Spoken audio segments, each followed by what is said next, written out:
Are we good? Fingers I think we're crossed. good. We're here. We're live. We're officially live anyway. Thank you all for joining us. All over 20 of you, which is very impressive. Thank you for joining us on this fantastic Wednesday evening at 8 p.m. Eastern Daylight Savings Time. Um, we are joined today by Huntress Labs. I will let the two fellows introduce themselves in a second. Mindy's also decided to tag along with us today. He's visiting Seattle, as you can tell by his background image there. We're going to be discussing some malware today, and I am super excited because the last time we had Huntress Labs on this call, I could not stop looking at the monitor at what we were discussing. So I'm hoping we can repeat that success with some more malware analysis.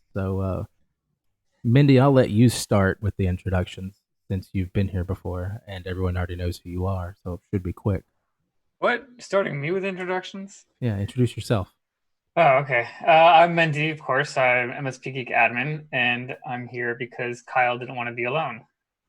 All my names have messed up on the screen, by the way, so I'm I gonna see fix that. I was that just while you're. just about to point that out. I wasn't gonna say anything, and just people just start changing themselves, but I figured I'd at least say something. My name is John, according to the screen. Oh, that's not. Oh, Oh great. man, that's Now you're moving me around. Making everyone sick. Ooh, boom. yeah. I'm rearranging it. Just keep talking. It's fine. I'll fix it. I'll fix it in post. In post live. So who's next? We'll go Dave, you with can me. go. Yeah, I'll go. I'm Dave Kleinatland. I'm a senior security engineer here at Huntress Labs. I do a lot of stuff. I help I help a lot of our partners get going when they get started with the product. Things like implementation and just general questions in the pre-sales and post-sales process. Do some support. And as you'll learn today, a little bit of threat research and stuff like that too. Sometimes we want to get our hands a little dirty and play with some malware and have fun. And the person that I have a lot of that fun with is John. So we'll kick it over to him. Uh, yeah, my name's John Ferrell. I'm one of the co-founders at Huntress. I run our VP of ThreatOps, so I run our threat operations team, and I also do run the team that does the endpoint data collection. So all the data that we suck up to try to figure out if there's malware out there, our team does that.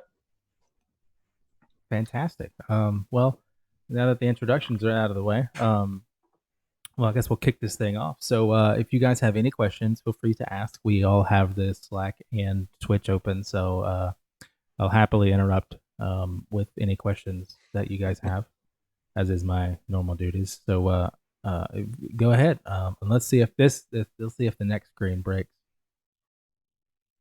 Yeah. Oh, and I think we're in the right spots too. Fantastic. Yeah. All right. Fantastic. Yeah. So, we'll spend a little time today talking about this specific malware. It's a remote access tool. It was JavaScript. It got in through an email attachment. And as we kind of go through this, we'll talk about why some of the techniques that were, deployed in this particular malware were effective and what they're attempting to evade. And as Kyle said, ask questions. That's kind of what we're here for. We're here to answer some of those questions, and or hopefully all of them, and kind of go on the journey. You can come on the journey of threat research with us. We'll kind of be following a lot of the same path that we followed when we found this out. So. Uh, for those that know us, we're always trying to understand the attacker, right? Like if we understand an attacker, we understand if our defenses can even make a difference. If we know what they're going to hope, we kind of know what they're going to do next. We can hopefully be prepared. The age old saying, if everyone has a plan, right, till they get punched in the face. So we're going to try to learn this stuff by doing the threat research and protecting ourselves and getting ready for our next move. And this is a continual process, as you can imagine. Anything in IT, right? Like you're learning the next new scripting language. You've downloaded that cool PowerShell 7 preview to figure out what kind of cool stuff it offers. You got to keep learning, because if you don't, you'll become as obsolete as most of the computers you can see behind me. And that's just something that we have to do as well. This sample, we came across it a few weeks ago. we felt it was pretty unique and worth creating some fun content around, because while it's a pretty complex piece of malware, it's written in JavaScript, so that makes it easier to read and understand, even if you're not a code wrangler. John probably wrangles a heck of a lot more code than I do, but even I was able to kind of break down this JavaScript and understand it and learn all the bits and pieces of it. And it was a ton of fun. A little housekeeping as we go to discuss a little bit about what we're going to talk about today. Don't be this guy, right? This isn't really a how-to class, but we're going to be discussing some of the techniques that we use to do this. And I definitely don't want to tell you don't try this at home, because that's like super boring, and you wouldn't have any fun doing that. Plus, even if I did, I'm sure some of you would just try it anyway. So let's make it a responsible way to try. So if you want to learn how to do this stuff, which is awesome, by the way, like if you want to learn how to do that kind of stuff, by all means, learn it. But you have to try to do it. But you just got to be careful while you're doing it, right? Malware can be dangerous. We all know ransomware. That's something you could do to yourself. You could, inadvertently let an attacker into your own computer or network. So protect yourself. Be smart about it. Use the nice stuff. Use the nice tools you can get your hands on to do that. Number one is research and learning. The real casual way to put that is Google the crap out of it. That's kind of what gets done when you're trying to figure out, don't reinvent the wheel. And then some other tools that you'll see used or that were used in this presentation, were things like virtual machines, a VLAN for your malware, your research network, a VPN. Doesn't have to be anything fancy, right? You're just trying to keep an attacker from getting your home IP address. Hey, if all else fails, a really, really good backup strategy, but hopefully you won't need that. The stuff that we use in this that you'll see is, you need a pretty text editor, right? Something that does context highlighting. I'm sure a lot of folks here are familiar with Notepad++. I have recently gotten into using some of the VS Code. It's a free thing from Microsoft. It's actually a really nice editor. I've been using VS Code myself, and I would say it's like Notepad+++. Like an extra, the extra plus. It's way better than Notepad, and it's free. Yeah. So I mean, like a wall of black and white code is just impossible to decipher, especially when you start to see some of the snippets we have out of this. And there's so many different modules you can install and themes. You can actually customize the look of it way better than I figured anything else I've seen, which is fantastic. I'm a big Ultra Edit guy. I really love Ultra Edit. I've been using it for I don't know, probably 20 years, give or take. But it's you got to pay for it, and I've just had a license for so long. It's the thing that I know. So it's really hard to, once you get really familiar with an editor, it's hard to break you out of it. And but I've been playing with VS Code lately just to try to experience it. It's been really awesome. It's been a fun tool. You need an internet browser. I'm sure everybody here has one of those. We use Firefox in this example, but for the JavaScript specifically, you just need anything that's got a console, a console you can go play around with on the back end. Virtual machines, where we use VMware Workstation for just about everything. Again, that's a paid product. I'm trying to highlight some things you can use for free in this presentation. So Hyper-V on your Windows box or VirtualBox is free. As well. So those are both pretty good alternatives. I'm sure there's some Linux gurus out here going KVM and some stuff like that, or Docker or whatever. Those are great too. If you want to get all advanced, go for it. But hey, this is the 100 level, right? Like just kind of dipping your toe in the water, play with the tools that are freely available out there, and go. A VPN, that's the only thing in the list that I actually had to pay money for. Find a cheap one, use it. I mean, it's for this kind of stuff, you don't need something super crazy. You just need something that'll make your IP address not your house. I don't know if anybody's seen the live hacking demo that Kyle, our CEO, does pretty often. That's all done with free tools as well. I think the only thing we do use VMware in that, but you can't make it work outside of that. But yeah, so that's just kind of the housekeeping. Plus, this is my favorite slide I made in this deck with the little guy on fire, so I had to spend some extra time on it. So I'm guessing, have you done topics or talked about MITRE ATT&CK framework, Kyle? Anything? Okay.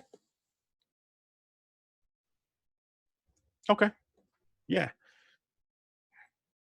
Oh, sweet. Yeah. So short overview of the MITRE attack framework, if anyone's not familiar with it. It's just it's a nice mapping and list of all the different tactics and techniques that attackers use to get in, and they all have nice descriptions of. And you can go on the website. It's attack.mitre.org. You can see how it's all laid out. You can see the categories everything fits into. And in this case, these are the kind of main ones. These things that I'm showing here, these are the main ones that we see. And to quickly kind of go through them, obfuscation is real simple. Just making it look like garbage so you can't see what it is, or hiding it one way or another. C2, or command and control, just some server somewhere else, right? So you can send commands to your malware. You can control the machine you have access to. It's just sort of the orchestrator part of the malware. Persistence, that is the one very near and dear to Huntress. It's why we exist. Once I get in, I want to stay in, right? Like if I have if I'm sending you a spam campaign, right? Like I've got my cleverly crafted eFax attachment, or my USPS invoice attachment, and I convince you to click it, so I take control of your machine. If I had to do that every day, I'd be the worst attacker in the world. I'd be so inefficient. So that's the persistence part, right? Like once I convince, Janice and HR or whatever to click on my eFax link, I don't want to have to make her do it every day. So I'm going to get in. And then process discovery, that's case in the joint, right? Like when I get in, I'm looking around, I'm seeing what's there. I want to know what's running. Maybe I have, I got a whole, as an attacker, I've got a whole tool bag full of stuff. I've got all the tools I need to hopefully get through what I need, and different tools work better on different things. Or, hey, maybe I get into a network and I see a pretty well-crafted security stack and I just don't want to mess with it. Maybe I just bail out when I see certain stuff. I'm like, I don't want to mess with this. I'm going to move on to lower hanging fruit. And file deletion there. That's the hiker's creed, right? Leave no trace. Leave nothing but footprints. Hopefully no footprints if you're an attacker. Get in, get out, be gone. And there's actually a pretty fun one coming up with that. And then of course, like any framework or any kind of like document or whatever, everything's got a serial number to it, right? So I'm not going to get real nerdy on all the different numbers and whatever they are, but you can kind of see how it's organized. All these different things map to a very specific thing in the MITRE attack framework. And you can kind of look those up by technique and number. And it's how security researchers and things like, ISACs and information sharing people, it's how they can kind of like make sure they're all talking about the same thing, right? Like it can say, hey, we're talking about obfuscation. That's T1140. So we all know that it's all in that category, and it just makes it easier to communicate. During the course of the slides that we have today, if you look in the bottom right-hand corner of some of them, you'll see a teal tag with a word in it, a phrase in it. And that's going to map directly to the MITRE attack framework portion of what we're talking about. So let's kind of dive in. I know that was a bit more housekeeping than most people probably wanted to go through. But for this particular malware, why did we look, right? Like something makes us look. So this is some redacted raw survey data, like some stuff. This is kind of like what we get in. This is what John and his team kind of dig through in a much more pretty format than this. We don't make them scroll through this individually like that. But something caught our eye, right? Like there's a reason we looked at this, and we'll just highlight that out to kind of to bring it in focus, right? So we're going to go all the way to that bottom entry first. And this is a built-in Windows registry key. It's a key that can be used to automatically start something. As you'll see, it's not a very common one, but it's the user init NPR logon script. And as you can imagine, whatever you put in here gets run on logon. And maybe antivirus probably won't flag this as something right off the bat because it's a legit key. It's used for legit purposes, or it can be. In this case, it's clearly not. Something like your SIM or your EDR, it might flag this for review, right? Like it might say, hey, this key was changed. You need to take a look at this and see what's going on. So that's contributing to every MSP's favorite thing, alert fatigue. Like someone gets this information, they have to sort through it. The initial executable here is reg server 32. I'm guessing most people who are kind of techie or nerdy are familiar with that. That's being abused here, right? Like you can see that reg serve 32 has a bunch of arguments along with it. We've got this 530, a bunch of random numbers and letters .text, and AMSI.dll. Does AMSI.dll like ring a bell to anyone? Is that term AMSI like anybody here? Not to Other me. than John. John knows the answer. Yeah. Well, he So cheats. He has all the answers already. yeah. I wasn't ready for it. He's the one who actually told me the answer. So but what that is the phrase AMSI.dll is part of Windows Defender. It's the anti-malware scan interface. It's a legit component of Windows Defender, but this one isn't, and we'll talk about that in a little bit later. This is part of this is the loosest form of obfuscation. Just rename it to something else, right?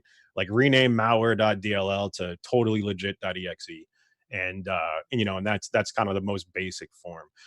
This is a technique called Squiblydoo. We're going to dive into that in a little bit, but you'll see why. This got infected, as best we can tell, from someone opening that mal spam attachment, right? That cleverly crafted email to say, hey, click this document, click enable editing. Our favorite macro-enabled Word documents, our favorite, just straight up, let me just attach JavaScript to an email. So that's kind of how this one got in. I want to lean a little on things that are probably unique to Huntress as to why we kind of realize it's pretty shady right off the bat. Most products use telemetry, right? Like they use statistics. How many times have you installed a product and they have like the checkbox, right? Like, would you agree to send us anonymous usage statistics and things like that? I'm sure there's lots of products out there that just send those statistics whether you check a box or not. But that fleet intelligence, everything from your antivirus all the way to Tesla's autopilot, relies on fleet intelligence. And we can do that. We can ask Huntress like, hey, show me what's going on with this user init NPR logon script in our Huntress fleet. And the reason this kind of stuck out was we didn't find any entries across 400,000 or 500,000 endpoints, something of that level. So that makes it kind of weird to us, right? Like it's not even in use in a legit manner, much less a not legit manner. So that definitely raises a red flag for us to dig into it. And we were talking about this and the question came up, well, why don't we just flag it as bad and remove it if it's so rare? Because we can't do that. Like it could be good. How many times have you used a line of business application that's like something super weird, out of place, some very industry specific thing, and like no one in the 90s and no one's updated it since, but it somehow exactly. magically works. Yeah, and it looks totally shady when it's running its things, totally right? But so I mean, if we just nuked everything because because it was rare, like if we just nuked all that, we probably would be on a lot of naughty lists pretty quick of like, hey, this product just kills a certain thing. We do have a question. Okay, cool. I like questions. Was it a log file? So we have an endpoint agent. The Huntress product has an endpoint agent, and it collects data across the machine based on all the different kind of ways things can start up. So registry keys, drivers, scheduled tasks. I mean, I don't want to repeat the whole list, but yeah, it's a long thing. So in this case, we pulled one of our surveys, triggered it because this is an automatically starting registry key. So the telemetry for this was this specific the value here. Let me go back a couple here. So the value there, the top of the two things that are highlighted, that was actually set inside that user init NPR logon script thing, and that's kind of what tripped up the Huntress thing to say, hey, we should take a look at this. And so to go back to it is it was rare. We didn't see any, so that's definitely going to make us dig a little bit more. So what this technique was Squiblydoo, and if that's not the coolest name technique ever, I don't know what is. It's probably it's a favorite among a lot of us here at Huntress. I don't know how high I don't know if it's on John's top 5 or anything, but we love the name. We find ways to use it, even if we don't have to. So it's the technique of specifically using regserve32 and scrobj.dll. Which we did some digging. We found it as far back. What was it, like Windows 2000, John, or was it? I think it was a book in XP that had a very similar command, or a book about XP had similar. Yeah, a book about XP. That it's been around a long time. It's a script. It lets you run scriptlets through regserve32, and it's been around a long time. But it's still, you can check everybody's probably checking their Windows 10 boxes right now. It's still there, and it lets you run. All the scriptlet is in this case is some JavaScript and VB script kind of wedged into some XML. And it was really effective, probably almost specifically launched against Windows App Locker when that was like first a thing.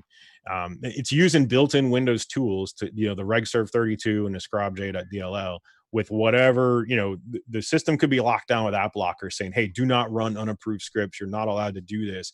But since regserve32 is totally legit, and so is scrobj.dll, attackers learned that they were able to kind of just put whatever code they wanted in this XML, run it in this kind of like, combination of these two things, and it would just kick off and run. That last bullet point there is sort of an example of what that command would look like. And we're going to dig into that a little deeper because this is sort of a fun way that this, kind of attack got created. So regserve32, right? It's for registering DLLs. I'm sure everybody here has used it once or twice when you're on like some rabbit hole, like maybe page 4 or 5 of the Google search results, trying to get some crazy application working. I'm sure we've all been there. Yeah. That's usually when it says, hey, break out regserve32 and run the unregister and re-register these like 47 DLLs and your application will not work. Scrobj.dll is a Microsoft script component runtime. It's part of that COM subsystem or DCOM. Again, that's another like page 4 or 5 Google search result answer. We found it in a book about XP. I found some stuff around like 93 where that DLL still exists. So Windows' reliance on backwards compatibility has, it's great to keep things going for a long time, but it has been a source of many bad ways to do things on machines. But these are both valid and completely legit components of Windows, and attackers knew like right away that like, hey, if I get into a machine, there's a really good chance both of these files are going to be on a machine. Like I don't have to do any digging, right? Like I know that they're there. That's sort of the kind of living off the land sort of a mentality of like, what can I work with that's already around? So they're going to say, how can I abuse this? And this is how they abused it, right? This red. I love this skull emoji that got on this slide. I think it looks really cool. But this technique, we could jam anything in there. That evil.com/mal.sct, that could be whatever you wanted. I mean, just start thinking like, I've had someone say, oh, well, we'll just blacklist evil.com. Like, okay, well, I'll put it on Pastebin or Dropbox or OneDrive or in an AWS or Azure link or like it's OneDrive, anything that's myriad of public uploading abilities. Yeah, absolutely. And then, like Pastebin, Huntress, we were big proponents of just telling everyone block Pastebin, which is still a really good idea unless you work on an environment that actually has to have it. We're not going to tell folks not to do that, but we know that that's not like a silver bullet for stuff. Because there's sites like Pastebin, you can download the source code to have your own Pastebin. Like there's 3 or 4 different open source versions of that. You can spin that up in an instance with 0 effort. So, but that script could have anything in it, right? That script could be your malware, that could be your ransomware, that could be your whatever. And here's we actually have an example that you can actually play around with this on your own. So we'll make sure that we find a way to, however you guys distribute stuff, or you can watch it in a recording or something and pause here.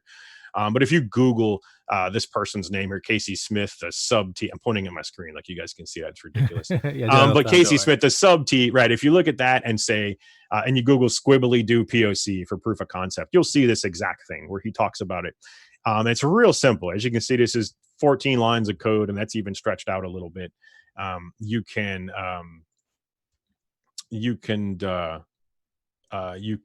let's see here. The colorful text there is just sort of that whole proof of concept method.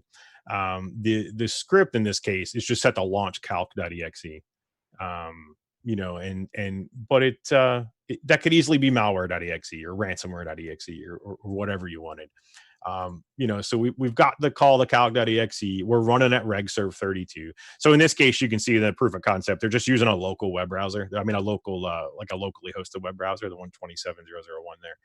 But that could just come off the internet. Even when I played around with it in testing, I didn't bother spinning up a local web server on my VM. I just uploaded it to one of my own websites to play with because I was too lazy.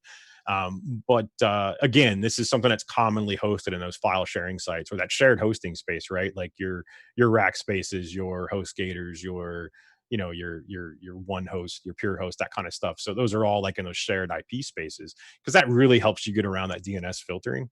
Because if we block too many of those shared IPs and whatnot, then we lose a lot of the ability to you start blocking out legit things. And then, once you run that command, the calc.exe launches, and calc's not really exciting. Hey, if you want to play around with it on your own, try to do something fun and entertaining. Be in mind, this is a circa-ish 2016 technique. So if you've got Windows 10, the latest Defender, this very simple implementation of it, Defender will actually stop it. I actually am running Who has Defender on? A lot, yeah, no one. I'm actually running Defender ATP on one of my test VMs just to play around, and I got several emails from the EDR platform when I started launching, when I tried to do Squiblydoo on it, and so yeah, it does. You do need to like turn off some things to do it on a modern machine, but it's fun to play with because this is a very simple, like, you can kind of teach yourself how this happened, and then you can sort of start to play around if your mind gets kind of crazy, like, how can I hide this? How can, what can I put in here besides calc.exe? That will run any amount of JavaScript or whatever that you want. So you could really get pretty complex with it. So yeah, that was a ton of fun. And we still see similar techniques. I don't know if John, if you want to shed any light on, we don't see this exact technique as much anymore, but you and I were trading a bunch of info about some of the more kind of modified versions of this that we're seeing. Yeah, I'm trying to remember now. I think some of it was that illusion fallacy. Like now that we saw it recently, we started talking about it. I saw it a lot more. Right. Either that or I was paying a lot more attention. But yes, that's like when you buy a car, you start seeing that car on the road all the time. Yeah. That's the. So let's dive into this. So this is clearly obfuscation, right? So if you remember from a few slides ago, we had a 530 and like a long text file name. This is, what would you think AV would do with this? It's going to try to read this code and see if it does anything, but that doesn't mean anything to me. And it probably doesn't even mean anything to the attacker that wrote it. They probably wrote it, normally, and then use some program to make it ridiculous like this. Is it sad that I can kind of understand this? Yeah, well, because it's just math, right? Like we see the for loop, we see the variable definitions. I mean, we can get super nerdy depending on the crowd here, but this is just designed to be obfuscated to hide from any kind of string matching. There's no like yardstick for entropy, right? Like I can't just ask some program, how random is this code? Because unless you use all dictionary words in your variable names, which a lot of people use shortened names and things like that, it all comes back kind of random. Another thing that made this a little bit difficult was the way that it appeared on disk. It was only 11 lines long, so they were using very, very long lines. When I just I use some of the pretty text editors, you're like, hey, format this JavaScript for me because I'm lazy. It turned into like 200 lines of code. Like right away, to where it's properly formatted and all the braces and indentation, and so it's easier to read. But this is really just passing that basic sniff test. Humans glance at this right away and go, "Yep, this is bad. Like we know something's up." No sane person would write code in this fashion. If they did, they'd probably end up balled up in a corner somewhere before they got through the first couple of 100 lines or so. Right. Like you wouldn't be able to survive that. Like I had a hard time tracing it back, just trying to figure out how to make it spit out. I was looking at it because the for loop, you have I equals 0, then you have I, but you miss the less than sign in the middle of the code because it looks like it's all jumbled together, but that actually is less than C4 LJ HJ, and then you have the brackets of the array. Yeah. And you can see here that's kind of a failure of the context highlighting, right? Like it didn't actually catch that as part of the math. So you would drive yourself nuts trying to do this. But fortunately, you don't have to do that. We'll talk about that in a little bit. But we don't know what this does yet, right? Like we know it's bad. Like when we see this, we're like, yep, this is up to no good, but we can't just delete it, right? For a couple of reasons. One, we don't really know what it does yet. Two, if we dig deeper and learn more about it, we might be better at detecting. From a Huntress point of view, we might be better at detecting it later if we look at it. And we might want to we write remediation plans. So those of us who aren't familiar with kind of how we do it is when we report an incident, we give you step-by-step instructions on how to remove this. So if we don't know what it does, how are we able to tell you how to get rid of it? And my favorite answer to this is maybe we're just nerds and we want to know, which is really kind of what drives me. I'm sitting here deciphering it right now, so right, actually. Yeah.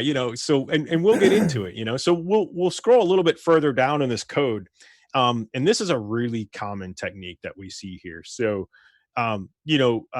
Google, as well as some experience, will kind of helps identify these authors. So this is an authoring technique, right? Like this is a technique of writing malware to like, let's jam my entire malware into this one variable here, right? This variable B6M, and this long line, it goes on much longer than that in the actual text file. It wouldn't fit on a slide. I'd probably need like 400 slides to make this fit.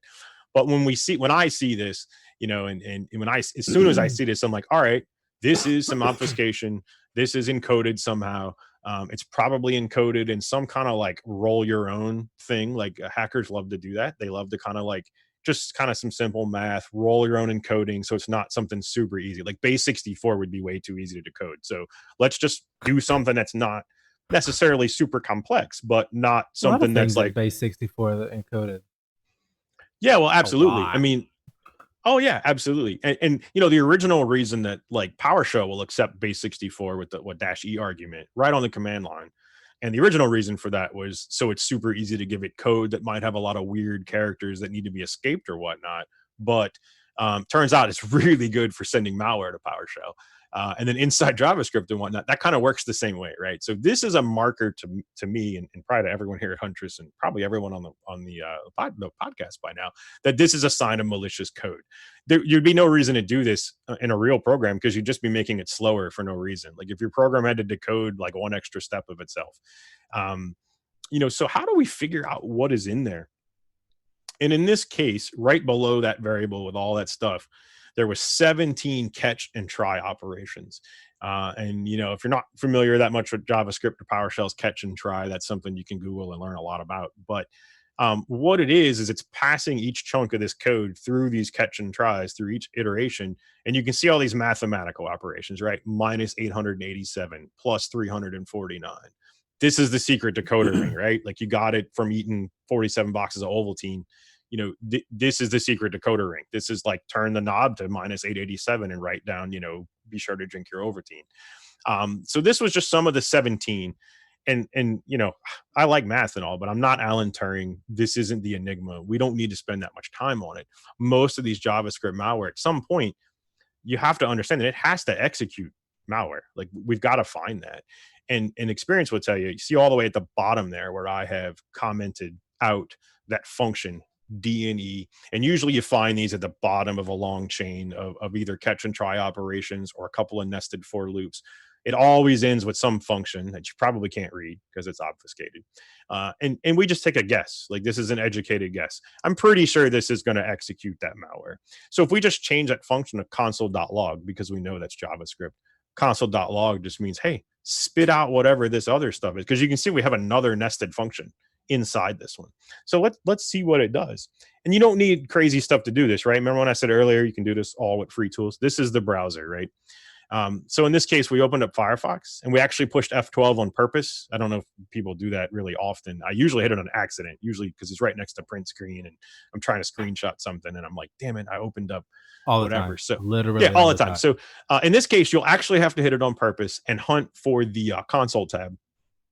And in Firefox, it actually makes you type out allow pasting before you can paste code into it. Because apparently another attacker technique is send an email that says, hey, paste this shady JavaScript into a console and hit enter. And they send you like a warning now. I just noticed that. I don't know what version of Firefox that popped in, but it's actually fairly new.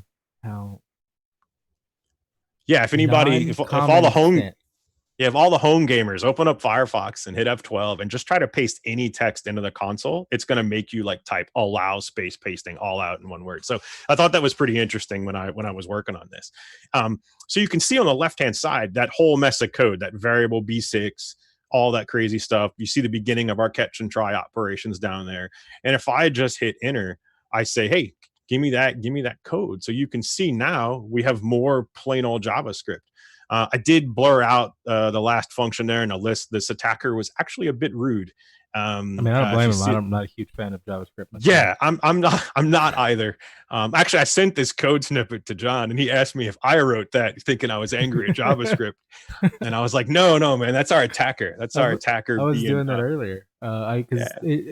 It's just. I mean, I created a function called Murder Kitty, which murdered a person in a game because they were trying to abuse a mechanic.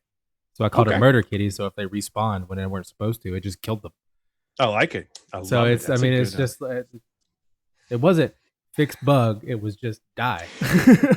yeah. Well, I don't know. Through the course of writing this malware, I'm guessing this attacker just had enough of JavaScript, which we all get, right? We can Right. relate. He might have been writing it obfuscated.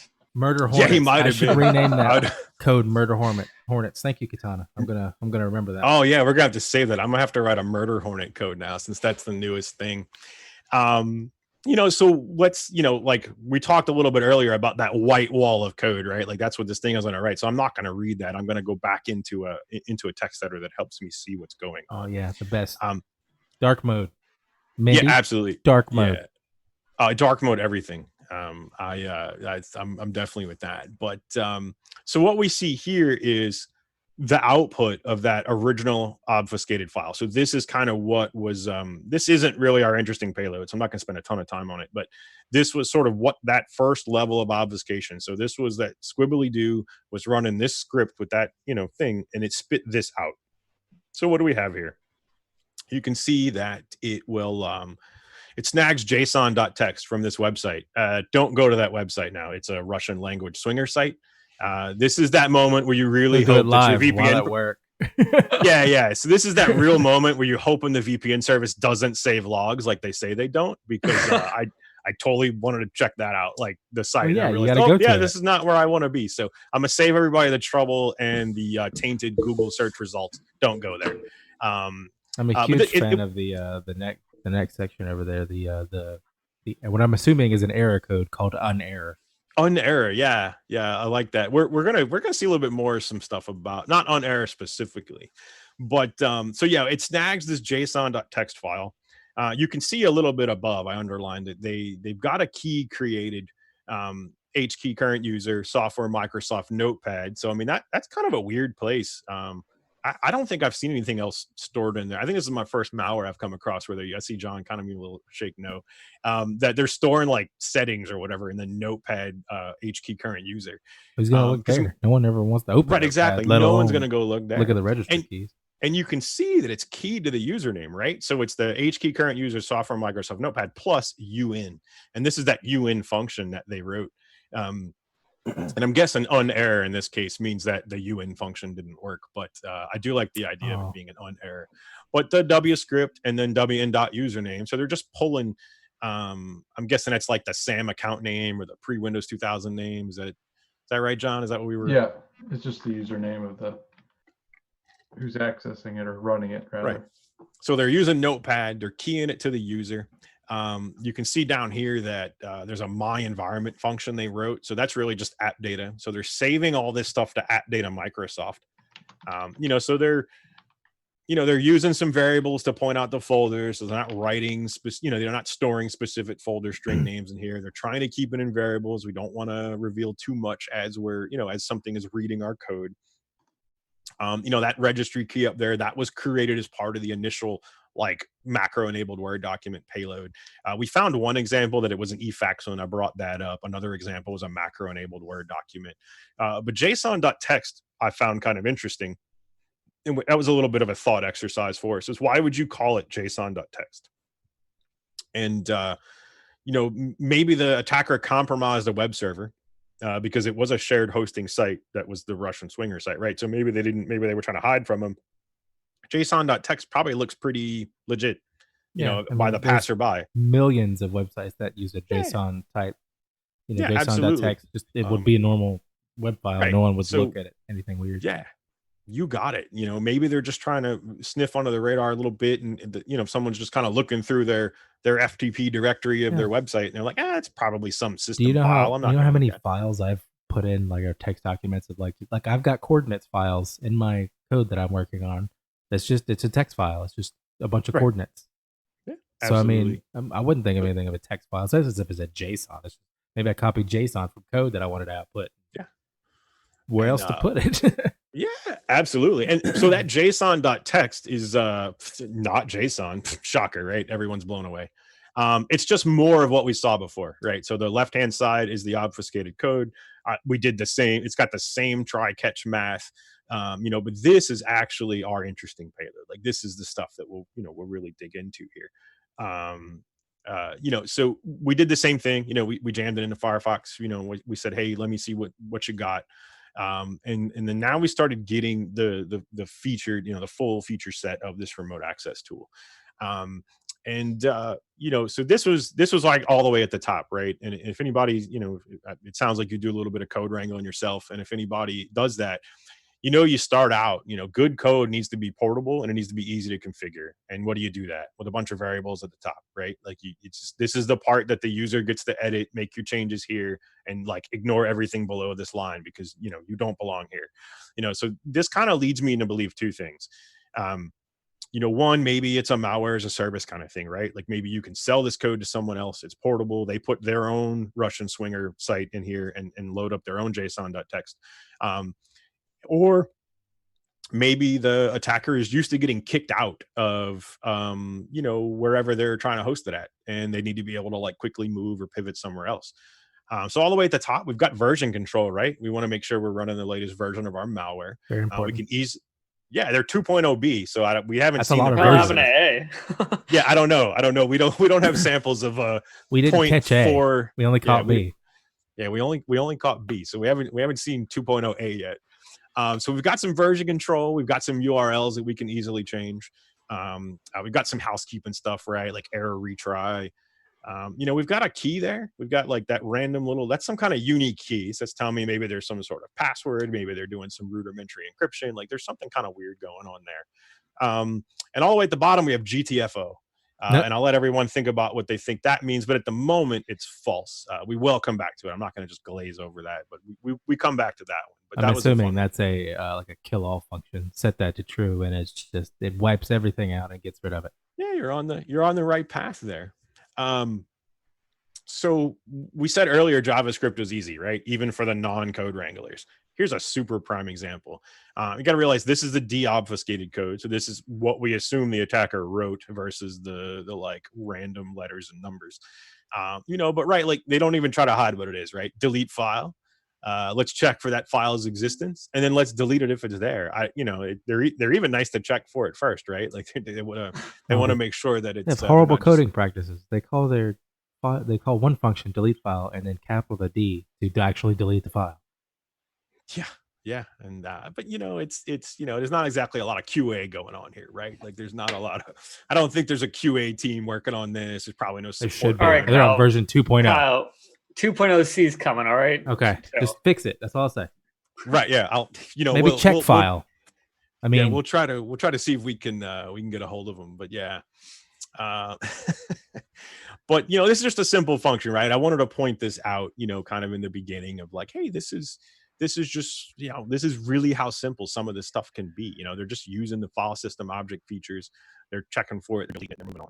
They could have given a more creative name, like, I don't know, F that file or something like that. Stick with the theme. Right. So they wanted to gather intelligence, right? Like that's step one. Like you get in, let's take a look around. Let's see what's going on. Like the guys who robbed the bank don't just go in guns blazing day one, right? Like hopefully they sit around and see what's up and see what's going on. So this attacker wants to do the same thing. They've got to collect information about what they found. Sorry there. So, we need information, right? What's my processor architecture? That's handy for how am I going to run stuff or what kind of things can I send to it and run? A little bit below that, we've got stuff about the environment, system and process data. Over on the right-hand side, we have a OS version 2. Apparently, the 2.0b needed a second version of the OS version function. Yep. So as OS version 2 uses, it's using that ComSpec environment variable. And that's OS another way. 1 probably is Mac only or Linux only.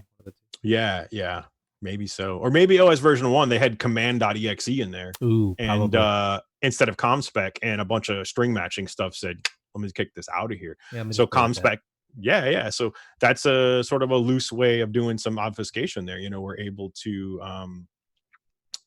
just use that ComSpec environment variable, and that's going to miss some really simple string matching stuff, because command.exe/c is something that we see every day. John, maybe is it not every like /c start? It's usually. Oh yeah, we see it every day too. What do we mean? Right. And then, below that too, you can see in their local IP2, they're just using ipconfig, the find string, command as well. But they're also they're maybe local IP1 was using ipconfig or command.exe again instead of that. So they're using some of those environment variables, likely to evade, or a lot of times you'll see them use environment variables too for like localization. Like some things may not be named the same across different languages and whatnot, but the environment variable will reflect that. So that's another interesting tidbit there. So if we want to kind of get into what intelligence we're looking for, does anybody see anything there they recognize? Lots of antiviruses. Yeah, Deep it's freeze, like which I think is pretty the attacker's top 30, right? So what would you do at this? Like why would you want to know this? You want to evade them. Yeah. So you want to get around them. Well, you can see which ones are most important. McAfee is number 2. Very surprised. Yeah, I don't know if this is an order of importance. I also noticed. I don't know if you want to listen to what this guy thinks the order of importance is either, considering his code practices and other stuff he's been doing. Hey, F JavaScript. Yeah, there's some good ones in here. There's some. I also don't know why there's no V3. I noticed that like the third or fourth time I looked at this slide. I don't know what happened to V3. I don't know if that's we Maybe don't talk about. Company got bought by someone else. They just we don't talk about V3 anymore or whatever. But so this was a function called CAV. AV for antivirus, and what it did is below all these variables being set, is it actually started matching up the executable names or the service executable names to friendly names of the antivirus or the security product in this case, because I don't think quite all of them were necessarily antivirus. But you can see that MC Tray matches to McAfee, Sav Service matches to Sophos, or more simply, V2 is V2 and V12 is V12. And what this kind of tells me is that friendly list of names is specifically for humans. The service names like MC Tray and whatnot, that's for the scripting, that's for the processes, that's for the killing, that's for the evading, that's for all that stuff. But the attacker wanted to map that to friendly names for whatever reason. Like maybe he doesn't want to have to remember that Sav Service is Sophos. So I thought that was a pretty interesting thing to include, because there was we'll learn a little bit here that there was no like real reason to do that other than to produce a friendly name about what the antivirus was on that machine. Yeah, I bet the bottom part of that MC Tray is just start bracket, run code, close bracket. But this is a little bit more of what they did with that function, right? This was like the other half of that CAV function. So this is kind of how they're enumerating that list. This is what they're looking for. So right in the beginning, you can see some stuff to WMIC. Everybody familiar with WMIC, WMI, that kind of stuff. So they're going to use WMI to get the list of processes to start filtering out to see what's actually on this. You can see some stuff here, exe now, index of, we've got exe now not equal to service host. So they're just trying to get through the list of processes. We want to try to find what's running on here AV wise. But, we've, if we're all familiar with WMIC, we'll skip that. But one thing to take away from it is, while it's really useful for your RMMs and your scripting and all that fun, it's really great for gathering intelligence. It's a wonderful piece for that. But occasionally it might not be working. Maybe you're in a user account that doesn't have the right privileges. Maybe it's broken. So we've got a fallback to just using good old task list, which pretty much any user can run, and it's pretty simple to work with. And they're just dumping all that out to a file. You can see at the end there they've got they're outputting that to a file name that they've got stored. So what they were doing is they were actually taking that data, dumping it into a text file, and using it for exfil. They were exfiltrating that data out. Another little handy thing they were doing earlier was in this function, they were trying to make sure they were saying, hey, run this WMI call with the account that the script is running as. So that's helping them verify those proper privileges. Can I make WMI calls? We've seen instances where people have used WMI for persistence. So, maybe that's a leverage they take when they realize they've got permission to do that. It's not really an evasion technique, but it's just good practice. This is sort of, we got a failback plan. If WMI doesn't work, we're still able to gather our intelligence using task list. We're reasonably certain that task list is on just about every machine we get our hands on, every Windows machine. So that was just a fun little part of security software discovery. So yeah, let's see here. So now we start getting into, what am I going to do with this intelligence that I collect, right? Like, how do I, if I was just say if the attacker is worth their weight in salt, right? They don't pwn one machine, right? They pwn 10, 100, 1,000 machines. That's a lot of data, right? Can you imagine if I was just getting raw text files back from all these different machines that I had access to? So what they did, which I thought was kind of clever, was they wrote this function here called get string between, and then they kind of wrote their own rudimentary markup language. You can kind of see down there at the bottom, you see task type. So in the same fashion that like HTML starts with a tag and ends with a slash tag, and XML and all that, they kind of wrote their own little markup language of like the data that they were collecting. So you can see task type, task ID. One thing I found really interesting was that last one there at the bottom, the PE type. So portable executable type. So they were able to dictate whether they were going to execute a EXE or a DLL when they were pushing out running commands through this malware. So that was a pretty interesting component that was that I thought was pretty unique. It might be run of the mill for some of the folks that are a bit more seasoned than myself, but I thought that was neat that the malware actually had they were kind of planning for that. And in terms of exfilling data, was they were building. So these are some other tags that we found. This like list over here that just appeared on the upper right. This list was exfilled back whenever the malware got installed. It did its data collection routine and it sent this back as a URL to the command and control server, and it had the stuff in here like hardware ID, protection. So protection was the friendly name of the antivirus that they collected. So they didn't send back MC Tray, they sent back McAfee as like a friendly name. So that was obviously easy for them to collect. So we have the username and PC name, so the username and the host name. The OS information was actually very detailed. It was down to like the specific build number. So they're catching build number, patch level, that kind of stuff. Makes it easier to inventory for for vulnerabilities and whatnot. If like certain vulnerabilities exist in 1803 or 1903 or 1909, and you have all that data ahead of time, you might just be able to. They might dump all this into like a CSV and say, hey, sort by build number, and just when a new CVE gets published and says, hey, everything running this version is now vulnerable to this, they immediately can go to their exfil list of like, hey, these are all the machines we can go attack with just this one thing. So we have a question from Sure. Dan.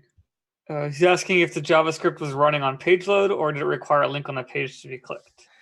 So the JavaScript, it kind of bounced around a little bit. So it originated as an email attachment that was either JavaScript buried in, like, I saw two instances when I was doing some research. I saw one where the email attachment was straight up like efax _ something.js. So that required the user to double click that. Oops, I kind of whacked the keyboard there in that process.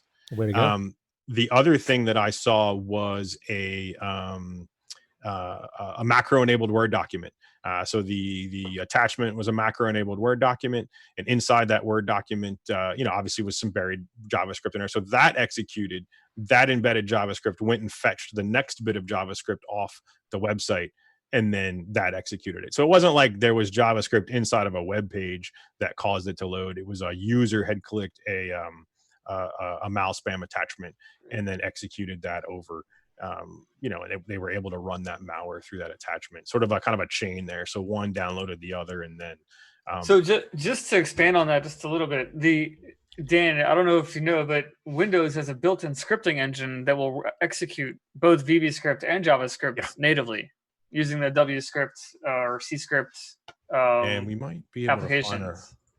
I don't know if I can find a reference. This is not like JavaScript loading on a web page, that was loaded when a website was pulled up. It was literally a JavaScript file being downloaded and executed directly. Yeah, and I'm trying to draw in the screen. It's drawn Here in. you go. Yeah, wscript.shell. So you can over see there. that inside that's like the worst circle ever. I should have used a shape and not a free thing. I'm not an artist. But yeah, so you can see that the parts of the JavaScript that are being abused inside like the malware is that the part of that WScript engine. Right. So some pretty interesting stuff there. Turn off annotation here. Yeah, I was gonna try to draw on it for you, but I don't think I have that ability. No, he's good. We can continue. We're good. Yeah, He's absolutely. fun, thank you. Yeah, no problem. Well, we're gonna try to move on, but I think my circle's still there. We'll try to clear it off in a second here. Just ignore the circle. It's fine. Ignore the circle. It's malware. Right? It's malware. It's malware. Yeah, it's the infected circle. Right. So here we got that. So yeah, so we were talking about here. I'm trying to clear this. Clear isn't working. That's fun, huh? Well, whatever. I've ruined it. Absolutely a lot of fun here. Oh wait, here we go. Clear all drawings. Perfect. All right. We can continue now. So yeah. So I had to cut this code up to fit on the slide to make it more interesting. But we kept all the important parts. And so the title of this slide is third-party patch management. So remember we had that version control earlier. We had that that 2.0b version of it. So we got to make sure we have a way to update it. So if we remember our markup language from earlier, we have that URL command. So the attacker was actually able to, they had command and control. They were able to send a command to the malware with a URL between these tags of the new version. It did actually also require a password, probably tied to that unique key we found earlier. I didn't get that deep into it, but because we don't want some other shady guy like updating our, we don't want some other shady hacker updating our malware. Malware version 1.2.3 right, Q. Yeah. 2.0.7.q or whatever, right? Yeah. So, but it was interesting to see that this is probably some more bad code practice if you follow along here. So we get the command to update it. So then let's go ahead and delete it, and then let's go ahead and download the update. They have so hopefully nothing goes wrong in that process. So they infect them. It's fine. Yeah, and I'm sure the Linux folks are familiar with the term wget. So you can see the URL, the unique local, which is actually the location of it, and then fpassw. So that's the password that was required to actually update that. So that goes off and fetches it. And then the thing I really liked about it was you see task reply down there at the bottom is it actually returned the telemetry of like, hey, we were able to execute this task in 1. You can see right above that the ret 77 equals 1. Assuming that happened, it would be set to 1, so they would know that their update action actually occurred. So that was I thought that was a pretty interesting, like, hey, we're gonna go ahead and update it, then we're gonna go ahead and collect information about was that update successful or not. So that was how else are you gonna know if your script just delete itself when it obviously deletes itself prior to doing anything else? Yeah, I thought that was a little weird. That is Mindy's go-to. Is first thing to do is just delete it and then worry about it afterwards. Best way to be safe is production is your test, right? Like we're doing it all live. There you go. We did that. We're doing it all live. Yesterday. Yeah, Was it yesterday? We did that yesterday. Which one? On the production database. Oh yeah. I was freaking out. I was executing code to update like 90 tickets straight in production, and Kyle's like, "Whatever, stop it. That's not me." You hit the go button. I'll type. It's and attackers are doing the same thing here, right? They're just doing it live. They're going to push that update and hope it works. And if they lose access at that endpoint, they've probably got hundreds or more. John looks like he doesn't have any arms right now. It's great. Yeah, I see some comments in some of the chat about like it was odd the email filter didn't catch the JavaScript attachment. And yeah, that was we see. But before my days at Huntress, I was at an MSP. I used to see the weirdest things slip through spam filters, the weirdest amount of macro-enabled Word documents and JavaScript attachment. A lot of it might have to do because Mindy's there with a good one. It could have come through as a link or attachment download somewhere else. The code is all heavily obfuscated. So unless things are kind of on the ball with keeping up with that, it does lag behind a little bit, and that stuff just sneaks through. And it's a numbers game, right? Like if we send out 1 million and like 100,000 get through or 10,000 get through, then that's not bad, in terms of attack. Good numbers. So I mean, I don't have zero. Yeah, it's a I have numbers zero right game now, and now I have 10,000. So I mean, And if I put an attacker hat on and I think, like, what's the quickest, cheapest way that I can reach the most amount of people, I'm probably going to go for an email spam campaign. I probably am, because it's so easy to do. Like, I mean, it's just, I can just blast it out and I get what I get.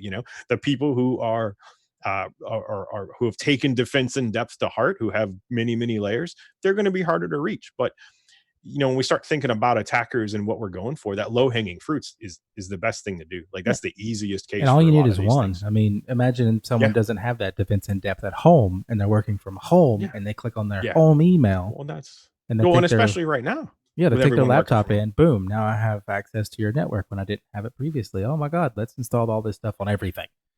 Yeah, absolutely. And everyone's working from home now. We've done some joint webinars and stuff too. Where we talk about the new perimeter, right? Like, the new network perimeter, like, doesn't exist. It's crazy, because there's we had some interesting, I wish I had the numbers, but like the same number of endpoints is like now like increased the number of IPs that we see by so much more, because everyone's at home, everyone's somewhere else. And, maybe they're using that, maybe their kids are on the computer, or maybe they're using the kid's computer, or, who knows? Like, so that's just sort of an interesting concept of how that stuff gets through. So when everything kind of like has that origination as a mouse spam attachment, and it's a numbers game, and it's just not that hard to do these days. It's an easy number game. Yeah. So here we go. I promised I was going to come back to this. And here we are, case GTFO, and it means exactly what you think it means. Everyone needs a good exit plan. And this hacker was no exception. Fortunately for us and everyone here who was kind of hanging out with us today, they didn't actually get to use this plan, because we actually got a hold of some of this stuff to figure out, kind of what's going on here. So you can see here, it starts out real simple. Like, let's look for the names of the payload files in the registry. That X store, that regread X store thing there was, where these file names were stored. And then we kind of go through the whole list. Reg delete, let's delete that key, which is where the file names were stored. Let's check if the file exists, and then deletes it. There's your code practice again. At least they're consistent, right? Like, they just keep they don't mix it up too much. Fair. So they check if it exists, which runs the delete file function, which checks if it exists and then deletes the file. So it's not the most efficient code out there in the world, but it got the job done in this case.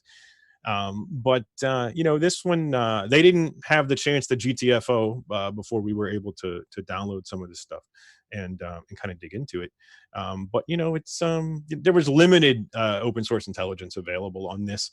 There were some components of it that were used. So like, if you Google the like more eggs backdoor, there's a little bit of information about one of the components used in this malware. But it was fairly unique, because it looks like they kind of grabbed a bunch of different things and duct taped them together. But I mean, hey, that's a developer's thing. I mean, Stack Overflow code. It was, yeah, like, it's they needed I'm sure there's an attacker version of Stack Overflow. Yeah. But what does that mean for Huntress, right? Like, so we'll talk about that a little bit. I'm not going to get like pitchy or anything, but why do we do this? Like, why does besides the fact that we're nerds and we love doing it, that's a given. I would like to point out that this is not in dark mode, and I am now blind. I'm sorry. That was you'll have to talk to marketing, I guess. I don't know. But no, it's this is an example of an incident report that we would have sent on this. So the very top of that is the foothold. This is what we would have seen through just our automation, through just a cursory glance. Like, let me just see what's going on. So we see the regserve32 thing, we see the 530.txt, and we see the amsi.dll. That's all something that was going to read out of the registry and see. The things that we were able to see beyond that, because we did this research, are the things highlighted in red. We were actually able to identify this as a remote access tool instead of just a random downloader, like this thing downloads random malware and just delete it. We now have an additional file that we know about that we can remove, that A6A file that you see there in red toward the bottom. That was the actual remote access tool JavaScript that we just went through. And then we were able to find an additional registry key. Remember that notepad key where they were deciding to store information. It was valuable for us because now, we've kind of learned this pattern. We see this thing. We know that this may lead to more. So it's good to look at. I think we found some other instances of this user init NPR logon script used pretty recently. I think it's the same thing as we were talking about with the whole once you're in a car, you start seeing that car everywhere. Now we're looking for this registry key more and more, and we're finding it. But I don't think we've seen any instances of it being used legitimately yet. But yeah, John's saying no. Yeah, but that's actually kind of a shady one. And I know the title of the slide is wrap up, but if you guys want to hang out, chat, talk more, I'm all for it. But I do have a few points, some takeaways from this. Depending on how much time you want to spend on, I could probably even load up kind of the raw version of this if we wanted to scroll. If you wanted to see any more of it, we can do that. But understanding and dissecting one of these threats is kind of, it helps us relate to like where we play, like what role do we play in this? We as a vendor of a security product, and anyone who's either getting into threat research or maybe you just have an interest in security, you start to learn like where this falls in, especially when you can map that back to all those things in the MITRE ATT&CK framework. You can kind of see where all these little pieces fit into the puzzle. Ultimately, we do it to make Huntress better, and that's probably why all security folks do it, is to make themselves or their product or their overall posture better. Another thing too is I'm sure everyone here has team members or friends in the industry or people they work with otherwise that they kind of want to go out and look at this new stuff, right? They want to go out and seek out these new challenges. They want to go out and they want to improve their skill set.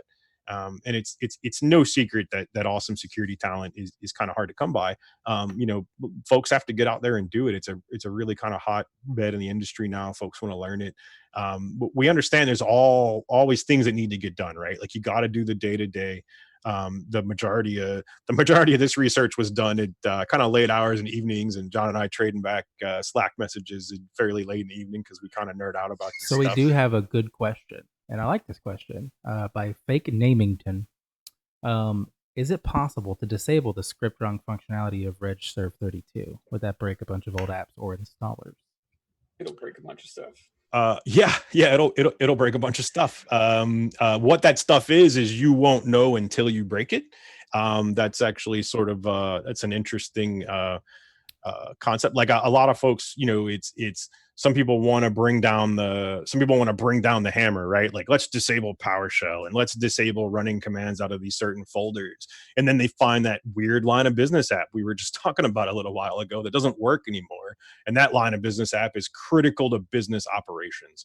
And that's another thing too is, that script running capability from regserve32 may be used in legitimate software install processes or software updating processes. I mean, there's reasons that it exists. I don't know if John has any additional insight on that. But yeah, I wouldn't say you can shut that down without repercussions. One of the, sorry, John, go ahead. No, I was just saying, I was trying to find the book that we were talking about that basically in XP, you used to use it to register a Windows, what is it called? I mean, I used to use that function a lot. Like I remember using that function a lot back in the XP 2008 R2 days. It doesn't work. Just re-register it. The process is still actively used these days currently to load up DLL modules and stuff like that. I mean, part of loading code is what it's supposed to do. That's how Windows operates. Yeah. One of the takeaways. Sorry. Oh, good. I'm just saying one of the takeaways that we're seeing here is that the malware and in general bad actors, they're going to be using legitimate things that Microsoft designed or that your OS has built in to run normally, so that to execute their own code. Like there's not going to be much you can do to stop them from executing code because they're taking advantage of legitimate use cases that you have to have in order to run properly. Yeah.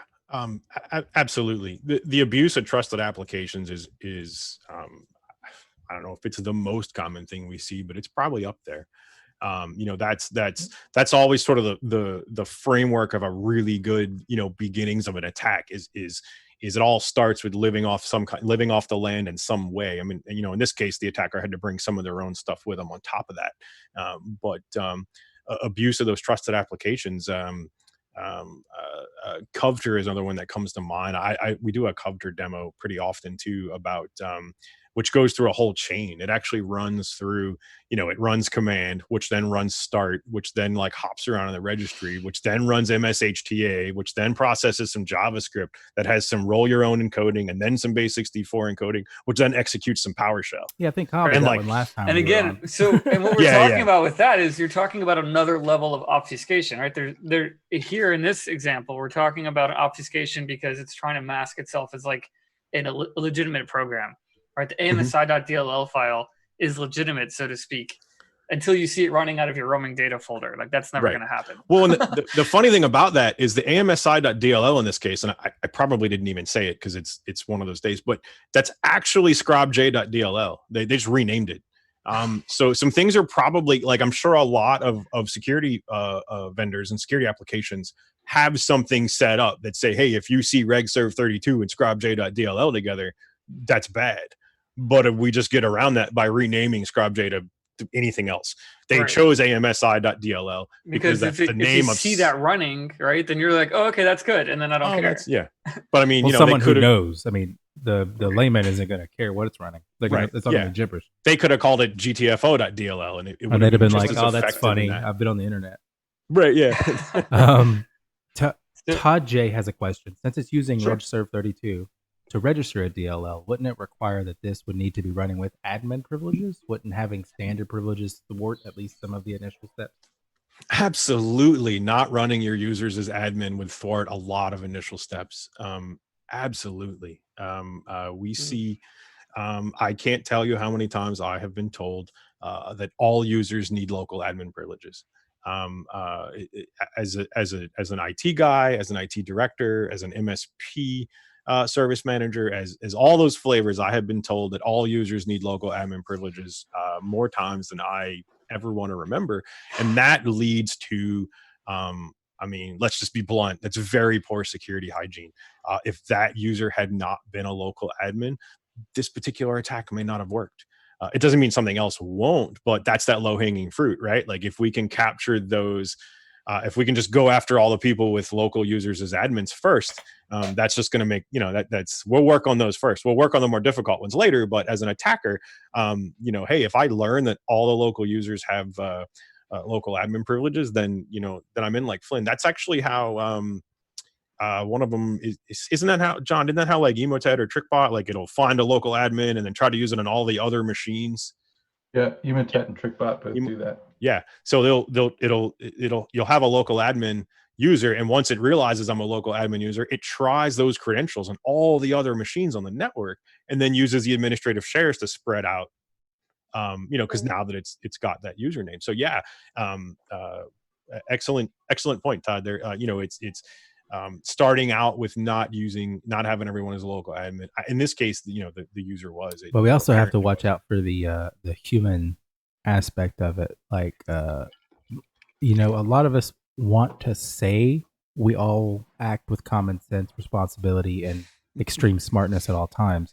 But let's be honest, if Francine from accounting for the 7th time today was like, I need you to come log in because I can't open my invoice document.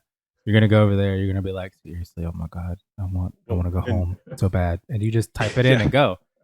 You log in and go. I mean, it's just, it happens. Everyone. And what happened? What do you think happens? Like when Francine gets that document, she can't, like, say she's the one who got that email attachment. She gets that thing and she can't open it. What does she do? She emails it to everyone else in accounting and says, hey, I can't open this. Open this for me. Can you guys open it? And then now 10 computers have it or something. Right. So, it's planning for that worst case scenario all the time is somewhat difficult because it's we as IT professionals or we as MSP professionals, we take a lot of things for granted, and it's okay. Like I'm not expecting end users to be, IT wizards. I mean, they're good at their job. They're good at accounting. They're good at HR. They're good at being doctors, dentists, lawyers, whatever. So we kind of have to, and we kind of have to protect people. That's our job, right? Like we need to design securities and controls and things in process that protect them from themselves. it's ignorance, and it's nothing wrong with being ignorant. It just means I don't know Right. how that works. There's a lot of things that I have no idea how it works, and I'm probably never going to, but you know, I'm not, you know, you got to tread carefully when you do that. There's a reason my presentation starts out with a guy on fire that says I tried it at home. You know, we want people to be educated and learn, but I mean, you know, you can take some of this and do it in the wrong way. So just as malware research can be done in the wrong way, so can opening that attachment. True. And But just to get on Todd's question specifically, the Register of 32 application does not require administrative rights to run. And because the actual intent of the application is to load binary code and execute it, you don't need administrative rights to use that exploit. The only time you would need administrative rights is if the exploit that was occurring was actually trying to do something to a protected system. Right. Like either local machine or C Windows, program files, program data, any of the protected system locations that would require elevation. If the code was just executing stuff in the user's temporary directory or the user's profile or in HPCU, which it was, right, then it would not need administrative rights, and therefore they would have been exposed. Trying to find, like, the registry key was actually under HKey current user. Yeah, it was a couple screens back. You just had it.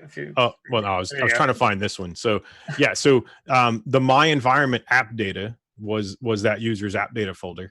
And then it was under Microsoft, so it's app data Microsoft in that user's folder. And then HKey current users software Microsoft Notepad. The user has writability to that in the registry. And that's where they were storing the, actually in that key is where the file names were stored. Those crazy long, like 530 and a6a.txt, those were stored in there. Yep. So that was sort of an interesting, which is why I always preach security and layers, like an onion, like Shrek. Ogres are like onions. So is security. Yeah, like an onion. Yeah. The parts I saw would potentially need it would registering the DLL and running the WScript stuff. I don't. Neither one of those would require administrative rights. No. You can register a DLL. Yeah. Even if you were registering a DLL, as long as you're not registering it into the system and into your user session, it would not make a difference. People who develop code and they register controls and stuff into their environment to be able to use like special buttons or text areas into .NET stuff, like they register this stuff all the time. They don't need administrative rights to do it. You're not installing it on a system level. So even WScript executing, again, it's not accessing any of the protected stuff. So therefore, it doesn't require administrative rights. Well, and it wasn't. I don't think it was registering scribe.j.dll. It was just utilizing. Yeah, it was utilizing scribe. Yeah. In order to execute the script that it was downloading from the URL or that I had mentioned. Yeah, it's that function DLL install is the one that it calls the script. That when you run it with install, it runs DLL install, which executes the script. Right. And that's what does it. I sent a screenshot onto the GeekCast channel of like the Register of 32 help, so to speak. All these applications that are native to Windows and are supposed to be used for good. they have a help screen. They have help information. So if you don't run it correctly, it tries to help you along to tell you what parameters do exist to allow you to run correctly. So there's a screenshot in GeekCast now. You can see like what the correct parameters would be to execute the same kind of exploit. Yeah, and if you're playing around with the command line and you're just trying to learn those tools and stuff, if it's not something you're familiar with, the great thing about all those tools is they come with instructions.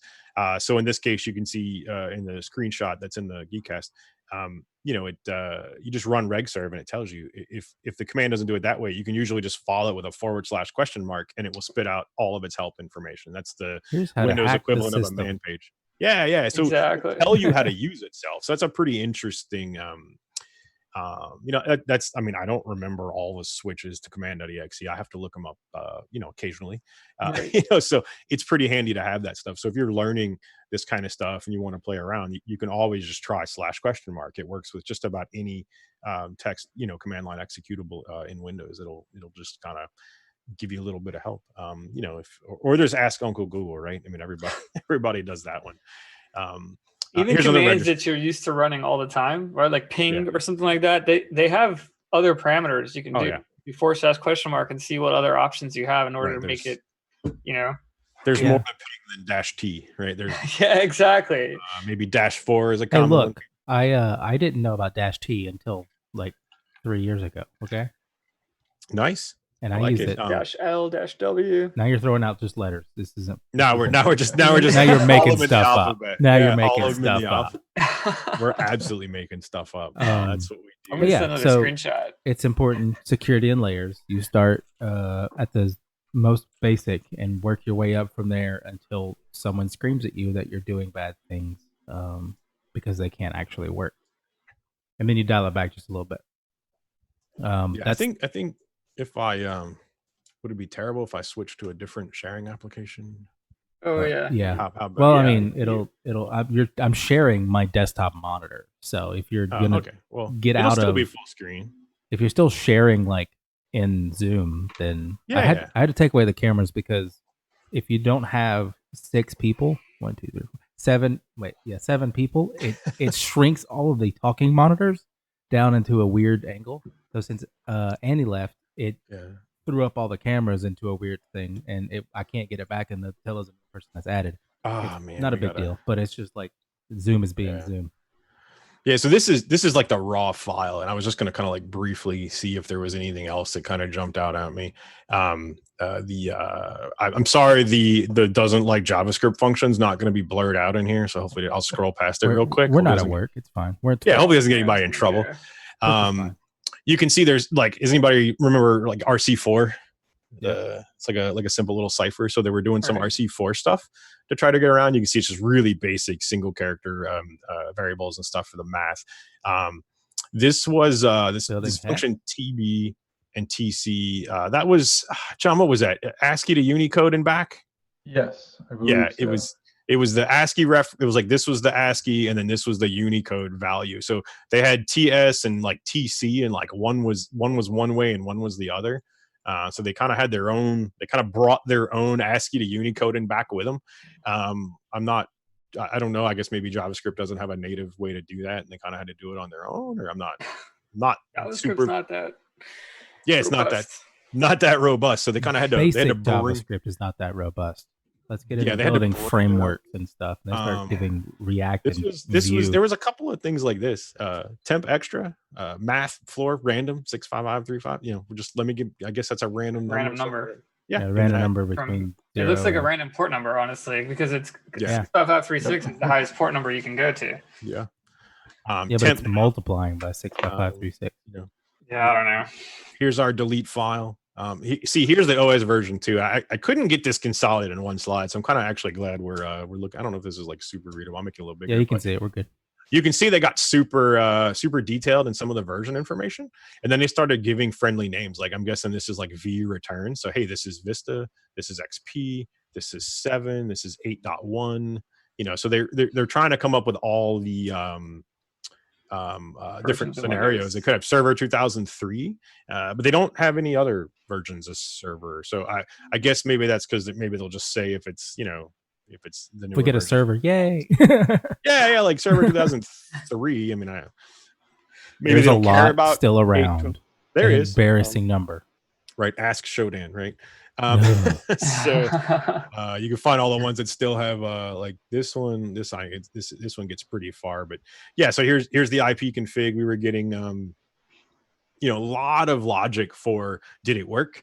Let me start separating out what I found in that return. So I'm only returning the IP information. Like they're doing a lot of text parsing to make sure that they're sending back clean and concise information. The split here is actually the new line. We're just trying to get in. Hey, if else return like local, like maybe that was their failback. Here's local IP 1, or not 1, but it didn't have it. They're using WMIC on this one. Yeah, so they're using some WMI, Win32 network adapter configuration. They're only interested in the ones where the IP enabled is true. So just a lot of housekeeping to not return crazy stuff. Here's all the variables for that CAV function where we're starting to dig through the antivirus. Select the names from all the Win32 processes you use in WMIC, or we can fail back to task list. And then here's our top 30 list, right? Still missing the V3. I didn't make that up. You should add one in just to make it. We should add one in. Yeah. Well, V3. MSPGeek will be an antivirus. Yeah, there we go. We'll squeeze you in there. We'll have to come up with a service name for you. But then you can see all the cases here, right? So these are all the like executable names.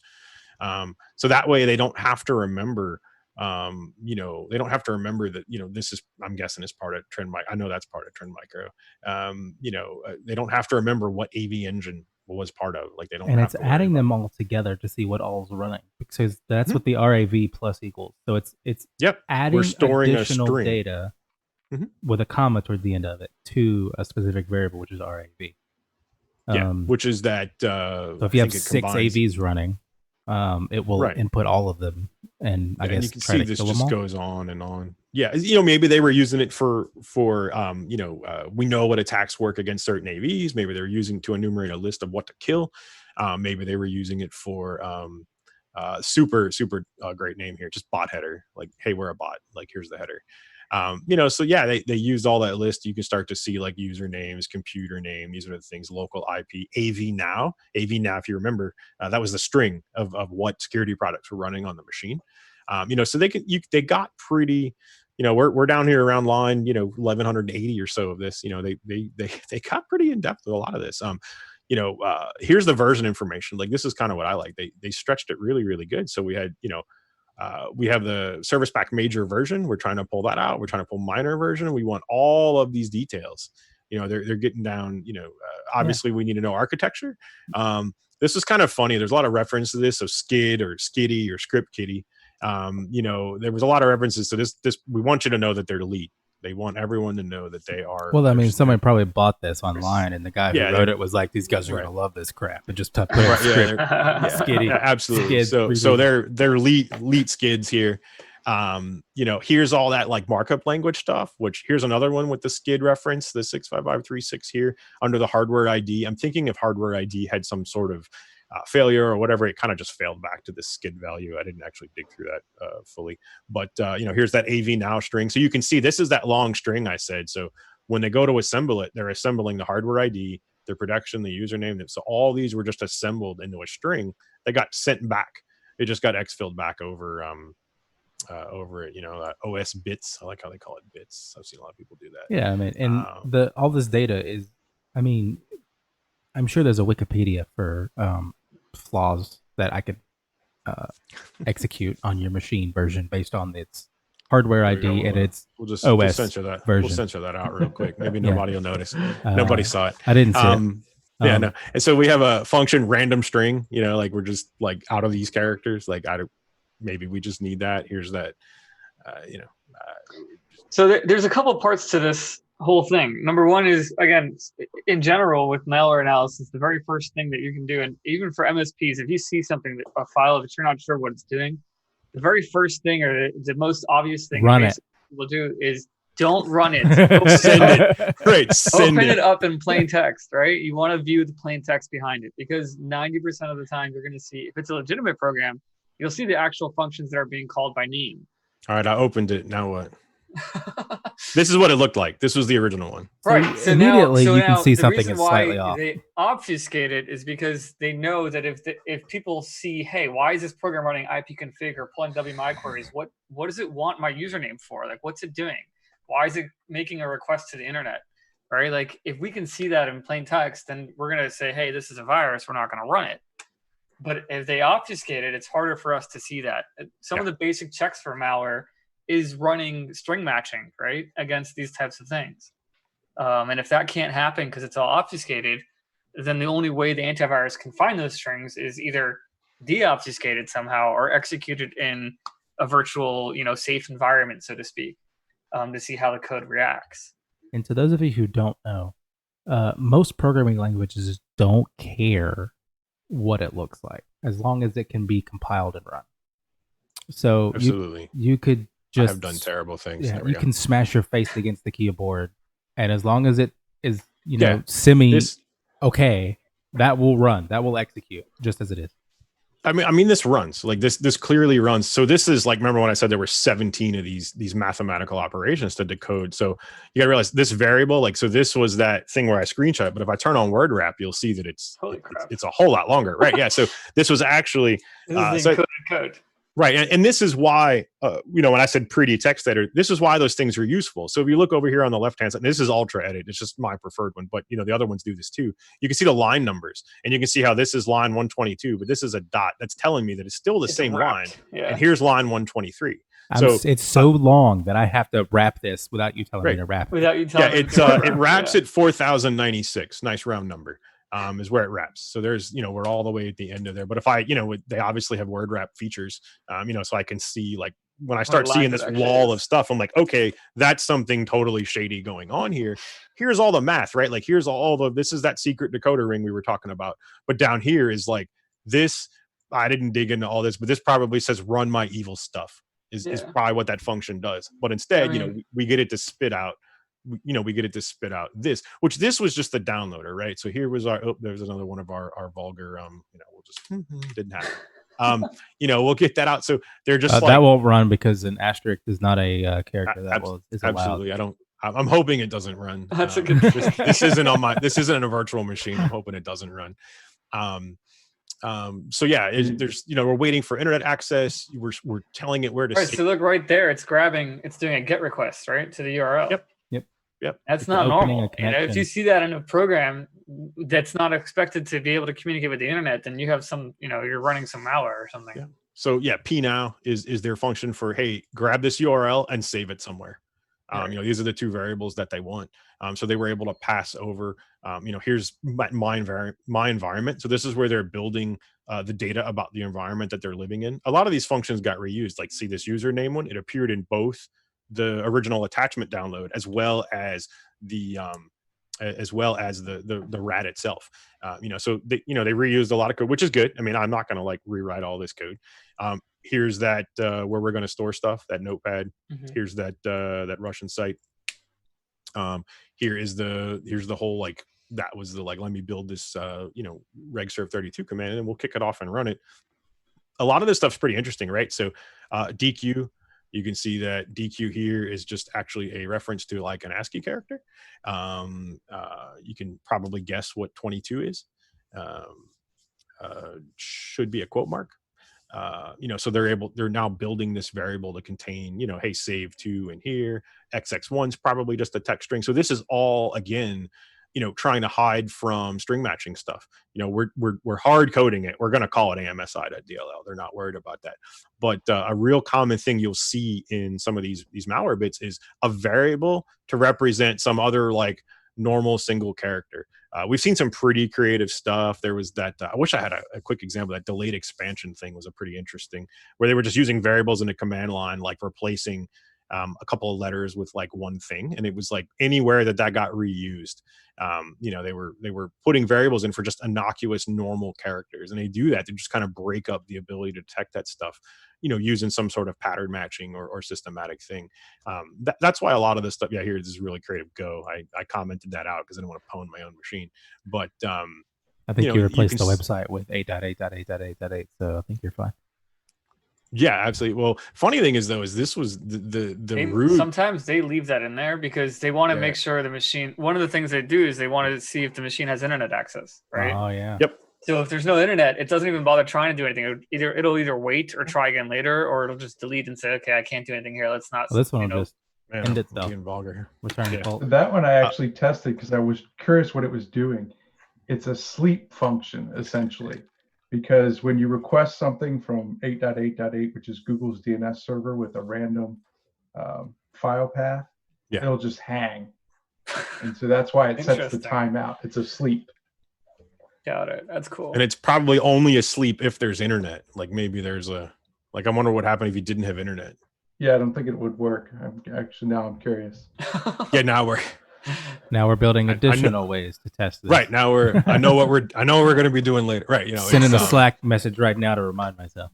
Right, yeah. Let's see if there's anything else kind of neat in here. Windows error. We got some skitty stuff. Was this the one that had the run command, where it would run anything? Yeah, other file? I think that was I think the rat had it. Get string. DExec. This is it. Exec. Yeah, so fetch it off a URL using my key, again, password protected. And then here's that PE, hey, we were going to be a DLL or we were going to be an executable. Right. again, go get it off the internet.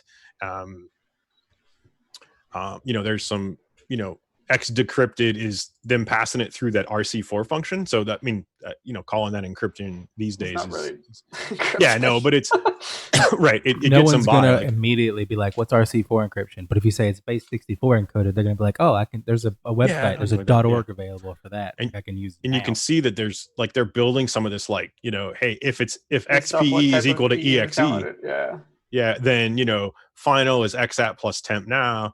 But hey, if it's a DLL, if we say it's a DLL, then put it in XAP temp extra, which is some other, and that was probably Name it as an on the OCX fly. control, Yeah. So it's a pretty, and here they weren't using ComSpec.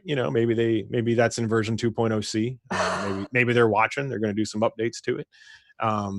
We got plans for 32 and 64-bit. We want to make sure. To be fair, it's just a game of cat and mouse. I mean, you have the person who wants to infect the system, and you have the people trying to not, infect the system. And I would like. Oh, go ahead. And you have Microsoft on both ends going, well, we kind of need this file to do this stuff because it's kind of important. I mean, backwards compatibility is like massively important to us, but we don't want to rewrite it. So, and then you have the guys going, well, I want money, so I'm going to do it. Well, and it's if you think kind of about the history of as Windows gets updated, it's people want the backwards compatibility, but then at some point, all the users are like, look, we need something new, we need it fresh, we need it better, and they're like, okay, but to do that, we need to get rid of some of this old stuff because we're kind of chained down by some of the backwards compatibility stuff. They're like, oh, okay, I'm okay with that, and then they try to do that, and it breaks a lot of things, and then they all bring out the pitchforks, freshly sharpened. Vista was a very good example of that. Was the like, okay, we need all this new stuff. Okay, here's what we're gonna do. You guys asked for it, and then like stuff doesn't work. And this is garbage. Windows 7 is the exact same thing. It's just by the time Windows 7 released, everything was fixed for Vista. Yeah, it was just like Service Pack, 5 or whatever. Like it's the fresh version that's actually working. And hey, 7 had a really good long run, a really great run. It's there's a lot of it still out there. It's and that's not healthy, because it's end of life. I'm sick of Windows 10. I'm ready for Windows 11. You ready for 11? Didn't they say that they weren't going to call it? They were just going to be 10 forever now. But then they just can't. There's some kind of announcement about a new version coming out or something. I remember seeing. Well, it's about time. I mean, I'm sick of Windows 10. I would like some better error reporting in my malware than just error. I would like a little bit more robust error reporting features. I would like more error reporting in Windows itself. Yeah, we'll try. This was which one was this? This was the man in the middle stuff. They called it man in the middle. They called it man in the middle. It wasn't really. It's a fake man in the middle. It's registered right. too. Yeah, so you can see here this like DQ00 is just a quote mark again. Like that's the we're just instead of actually having. I guess they're just doing it to make parsing easier or bypass some stuff. JavaScript gate was that Russian swinger site. So the main command is the combination of these things. Right. Man in the middle, second man in the middle. Yeah. So it's reg serve 32 plus this thing plus that. Yeah. So they're building it. AMSI.dll is another level of obfuscation. Yeah, absolutely. Prevents people while runtime. It prevents you from necessarily catching it. Yeah. And the best we could tell from intelligence we were able to gather is that was just a straight up copy of scrobj.dll. Right. It was the valid scrobj.dll, but they just shipped their own and called it something else.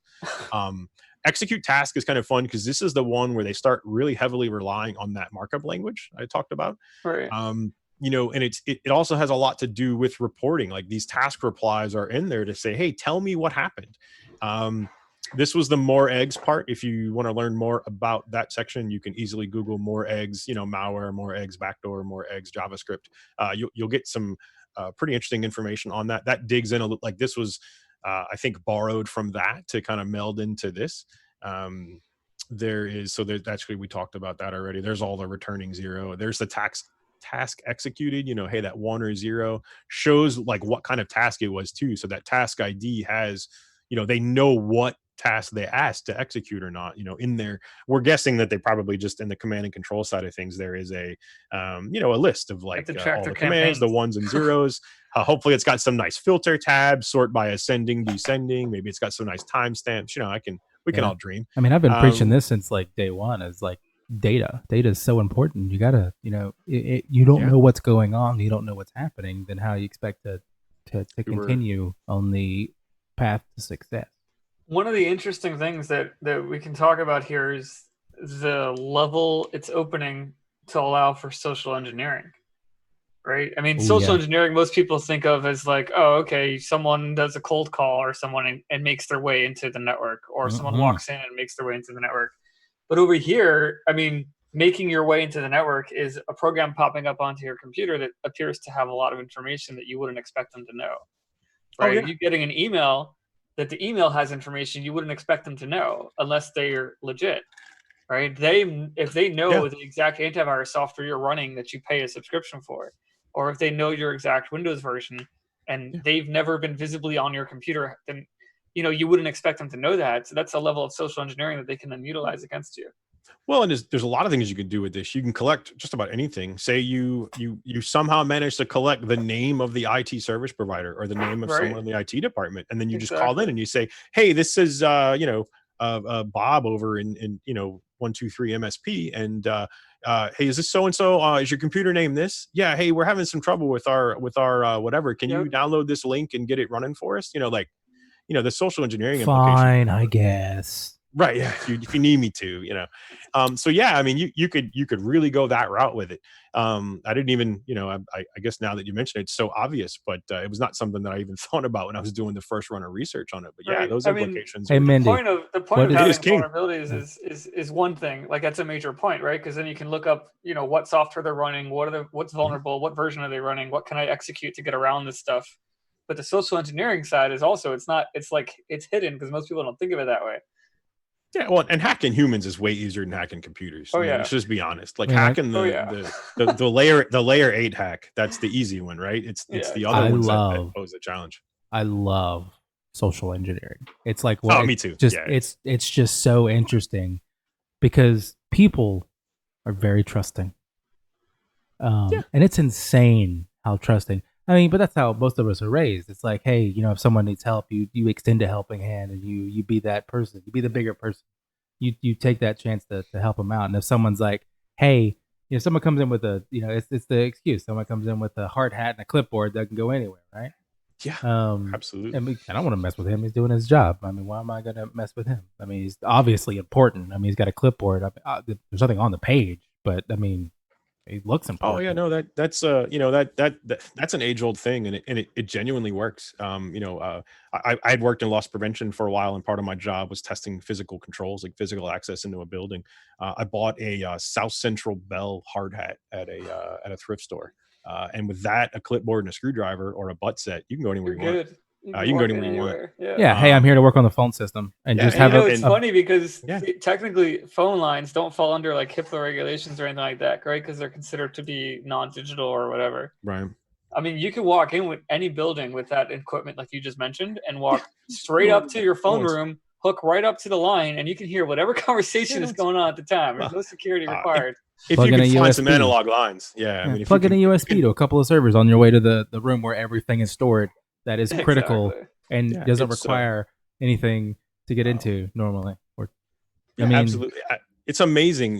The whole like how easy that stuff is, and it happens every day. I mean, it really is what it is. And when you can utilize, like, if you can gather intelligence, like if you have malware, gathering intelligence is a lot easier than like executing stuff or whatever. So if you're on the machine, you can read a lot of data without those admin privileges, right? Like you can get a lot of stuff with just the user privileges. I mean, heck, in a lot of cases, you can read whatever you want out of LDAP, Active Directory. You can dump all the user lists if you want. I love the people who put like passwords in the description field of the users. Like that's secure. Like we can as a regular user, we can query that from LDAP and just pull everyone's passwords. If we walk in and we see like previous IT guys were putting like service accounts with the passwords in the description because they had to store them somewhere. Yeah. And like, what? Yeah, why not just it's in Active Directory, it's secure. I don't understand the problem. It hurts so much. But I mean, that goes back to let's go back to what I was saying earlier about, having a rough day, and for the 7th time, your accounting person just wants you to type in the admin credentials so she can run her Just- stupid invoicing. Right, just one more time. Right. Yeah, and it's because they're not going to explain what they're running. It's just going to pop up. I'm trying to open my invoice. It won't open. I've closed it. Chris can't open it either over here. I need to open it. I got to do my job. yeah, And you're holding me up. You should just give me admin privileges. My invoice.docm.js.exe. Right. Yeah. .txt. Right. Yeah, this one, I don't know if there's anything interesting in this. It's called main skid. I mean, that's kind of fun, I guess. But this was actually part of the connection stuff, I think. Yeah, the hit gate that was like talking back to the JavaScript, some more conspec, MSIDLL. I think that pretty much wraps that one up. We tried to put all the highlights in the main slide deck, but I'm glad we had some time to. Yeah, I mean, stuff like this is always interesting because you get it's super nerdy. I love programming. I mean, if honestly, I'll be 100% honest. If something came up and we couldn't do this cast tonight, I'd be okay with it because I'd just be coding right now. But I mean, it's so like looking at, how someone does something is always fascinating to me because you get a little bit into their mind and how it works because you can be, okay, like case, more onion. Like that was a fun one. I was good. Whoever wrote this obviously had some fun in doing this. Oh yeah. Or there's more eggs and more onion. I was looking for more bacon. But they didn't have it. So maybe in 2.0. Maybe they were eating breakfast while they were doing this, and it was just like he had it on his plate left over, and he's like, more eggs and then more bacon. I mean, it's because I do that. If I can't think of a function name for what this is doing or this command that I'm trying to do, I'd be like, what's near me? Like murder kitty. I made like murder kitty. Yeah. So, murder hornets. Yeah, murder hornets. That's what I'm going to read. But like, just go look around. Yeah, this was a fun journey going on this one because the end result is the JavaScript stuff is a lot easier to explain. And it was really cool to see kind of how they got around some of those limitations, right? Like they wrote their own ability to translate in and out of ASCII to Unicode, like because they just didn't have it handy, so they had to slap it together. Getting string between, like, hey, I'm gonna write my own markup language to be able to pass data back and forth to my command and control server. Which, like I've mentioned, during this already, I hope that it's like some well-organized looking portal or whatever. It's probably not. It's probably like slapped together in a bunch of like CSV files or something. Yeah, they stole it from there. It's just mapped the data set. It's like here's the HKey current user and that user init NPR logon script. So there's that's their getting out, reg delete. They're trying to back out. So that was good too. They had the exit plan, but I'm kind of excited that they didn't get a chance to use it because we were able to dig into this. So tons of fun, but it's bottom line when you see this, there's some shade is going on. Yeah, definitely something. This is not how people write code. You were not dyslexic or having some type of aneurysm. Right. Yeah, and especially when you see these openings here, the component ID, registration, C script, that is indicative of, hey, we're doing that Squiblydoo thing. We're trying to process it through. You can see the closing tags down here. Same deal. That's that scriptlet that they're trying to jam into regserve32 when they combine it with that scrobj.dll, or in this case, they've rolled their own AMSI.dll. And the JavaScript stuff's fun, right? Because this is all it took to just find where to put that. That's what the learning experience was. Is you figure out where to say, hey, put console log, and you can add some, you can add some echoes and some local logging and stuff further up the chain. Like if you want to go through the process and see like, what does this do or whatever, but by all means, use protection, use those VMs, use those VPNs, just try to be careful if you want to play around with this stuff, but it's a ton of fun. I had a lot of fun doing it, and we've since seen, like, now that we've done this and seen it, and John and I traded a bunch of information back and forth on it. As new ones come across that's like it, he's like, hey, check this out, hey, check that out. So we're starting to see kind of variations on this type of attack, just to see the and it's creative. It's sort of an interesting mindset, but it helps us be better at it as time goes on, and I encourage anybody who's got like even just the inkling to want to learn to explore, to take information like this and kind of dig into it a little more, like see what you can learn, see what you can find out. It's pretty rewarding when you finally get some obfuscated piece of code like this to actually spit out something that makes sense, that's kind of readable. Well, makes sense is probably a stretch, but once you dig into it a little bit, you start to see all the pieces part. So ton of fun. It's all about that continual education path, right? Like you have to stay up to date just as much as all of your tools and stuff do. So this is one good way to do it. All right. Does anyone have any questions? I haven't seen any in a little bit. Yeah, I haven't seen any. I'm trying to keep an eye on it. So many windows. Yeah, I'm only staring at one, and I had to move all of my windows to the middle one. Luckily, it's the biggest. So good. Put the big monitor in the middle. Yeah, that's my life goal. I need to replace my two 1080 monitors with 4K. This is my next goal in life. 4K, yeah. Let's be some tiny text. You have to play with some scaling. I'll be honest, I'm not on 4K. I'm at 1440p because the text is too small. Yeah, my main is on 1440. I'm too old. I hear you. I'm just like, oh no, what is that? Oh, control scroll. right, yeah. And that's the other reason I really love Ultra Edit is I get, we can get really, but we can all right. It's really good for presentations too. These text editors, it lets you zoom. Because trying to display something like this in Word that doesn't have context highlighting doesn't work. But the context highlighting makes this stuff way easier. Oh man, I fully understand it. It doesn't necessarily help. Some of them it actually helps with. Hey, they forgot to put a semicolon here. Now it won't run. So, but I don't think there's any questions. It's been fun. I had a lot of fun. I guess, closing thoughts, like I was saying before earlier, it's whether you're, an MSP tech, whether you're an MSP owner, whether you're part of that, finding opportunities for you or for somebody on your team to help learn this kind of stuff, just brings that knowledge right back into your business, brings it right back into the whole circle of your team and your people and everything that's going. And a lot of times that investment can just be time. I mean, it's like you can go out and have a little bit of fun, and kind of learn something while you're doing it. And then it's no secret that here at Huntress, we think this kind of stuff should be shared.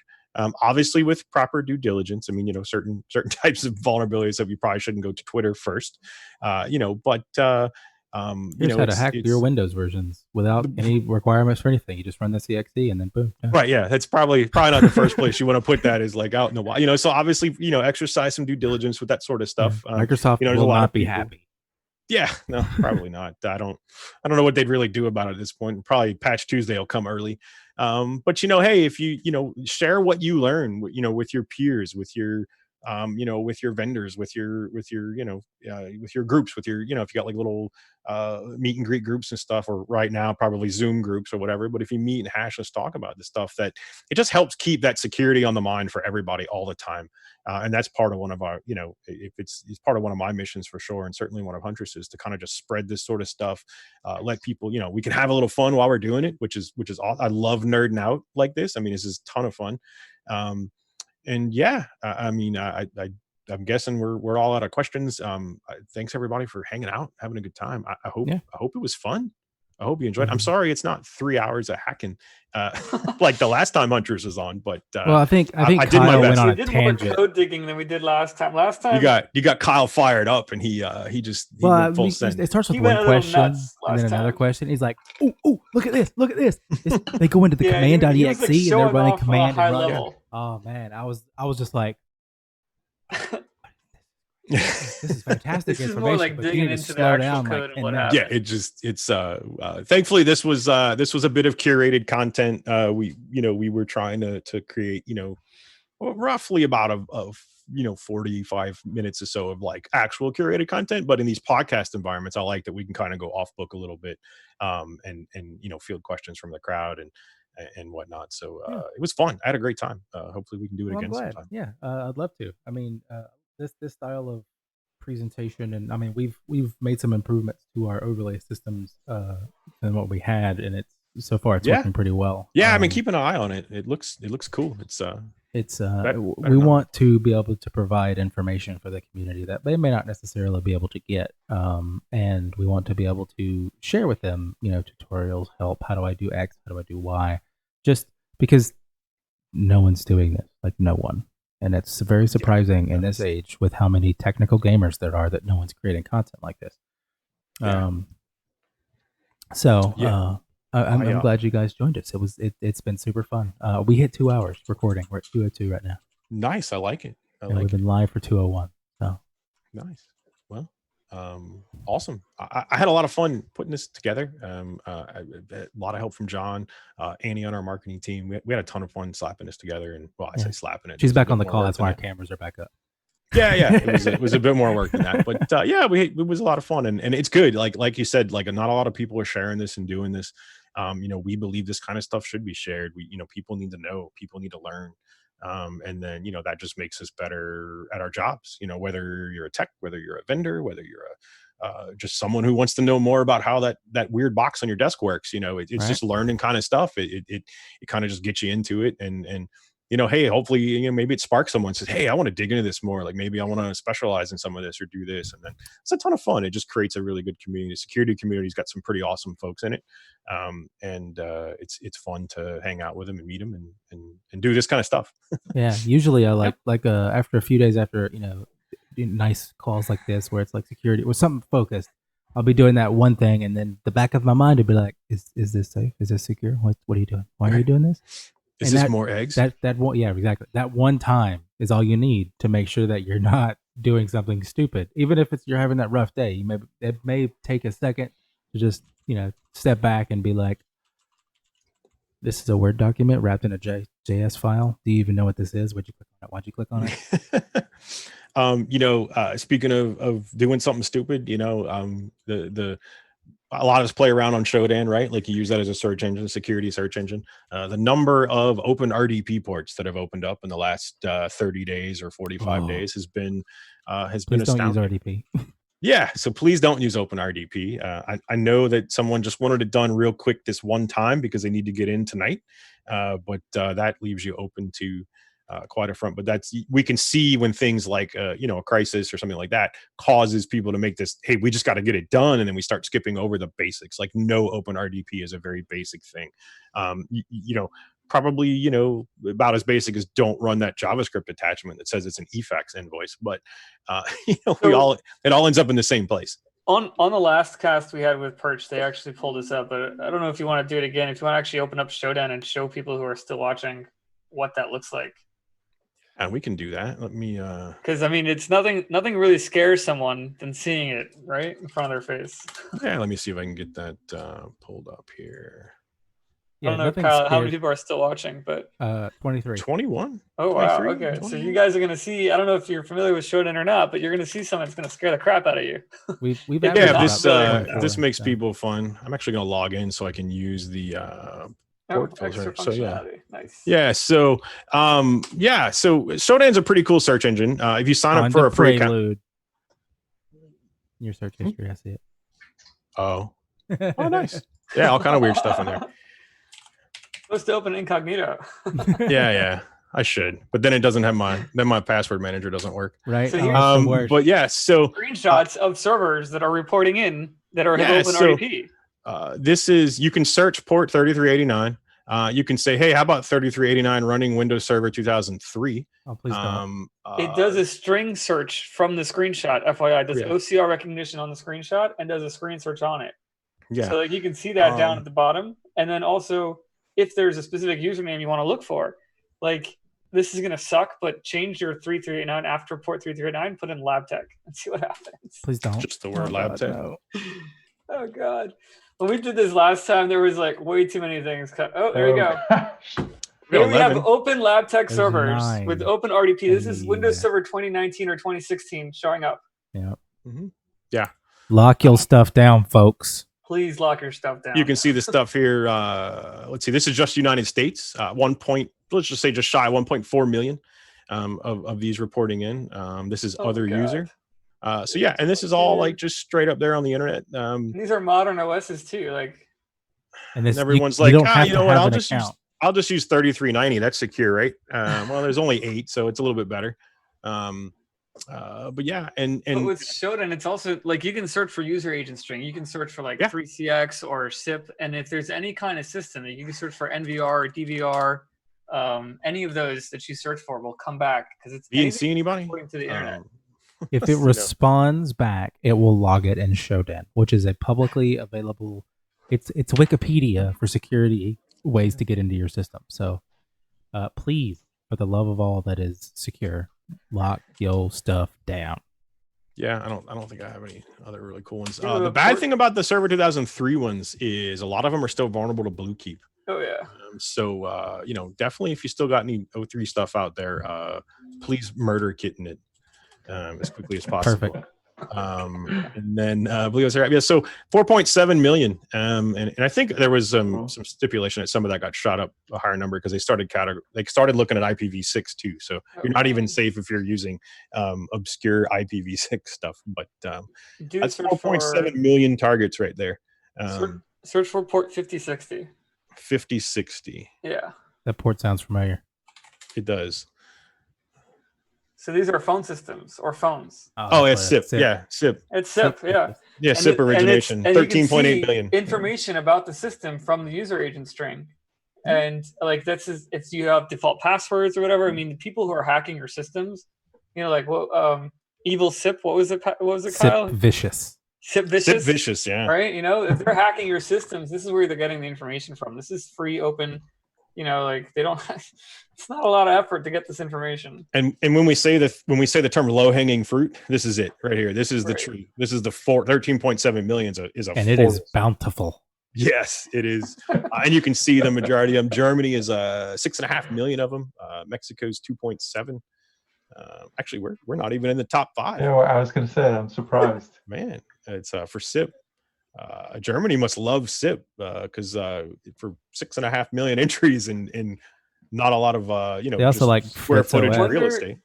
Do port 9100 and see how many printers are open if there are any. 9100. Now we're having fun. Now we're just what the heck? Why the hell are there printers on the freaking internet? Well, what's the other one? 445, and I think you can do unauthenticated. You can see all the unauthenticated Windows shares. SMB, yeah. It might not be unauthenticated. Might not be the word. Just try 445 first. We'll just search 445. I've already done it. Search history comes in again. This one's you can just search history / any of these IPs, and you'll be able to browse the freaking shares. I wonder what's you can see SMB version 1. We at Huntress do not condone that behavior. I don't think anyone condones it. But so looking through this stuff, you can look on Shodan all you want, and as far as I understand, you haven't broken any laws until you actually connect to it. But I'm not a lawyer, so be careful with that. But yeah, don't actually try any of these things. Don't.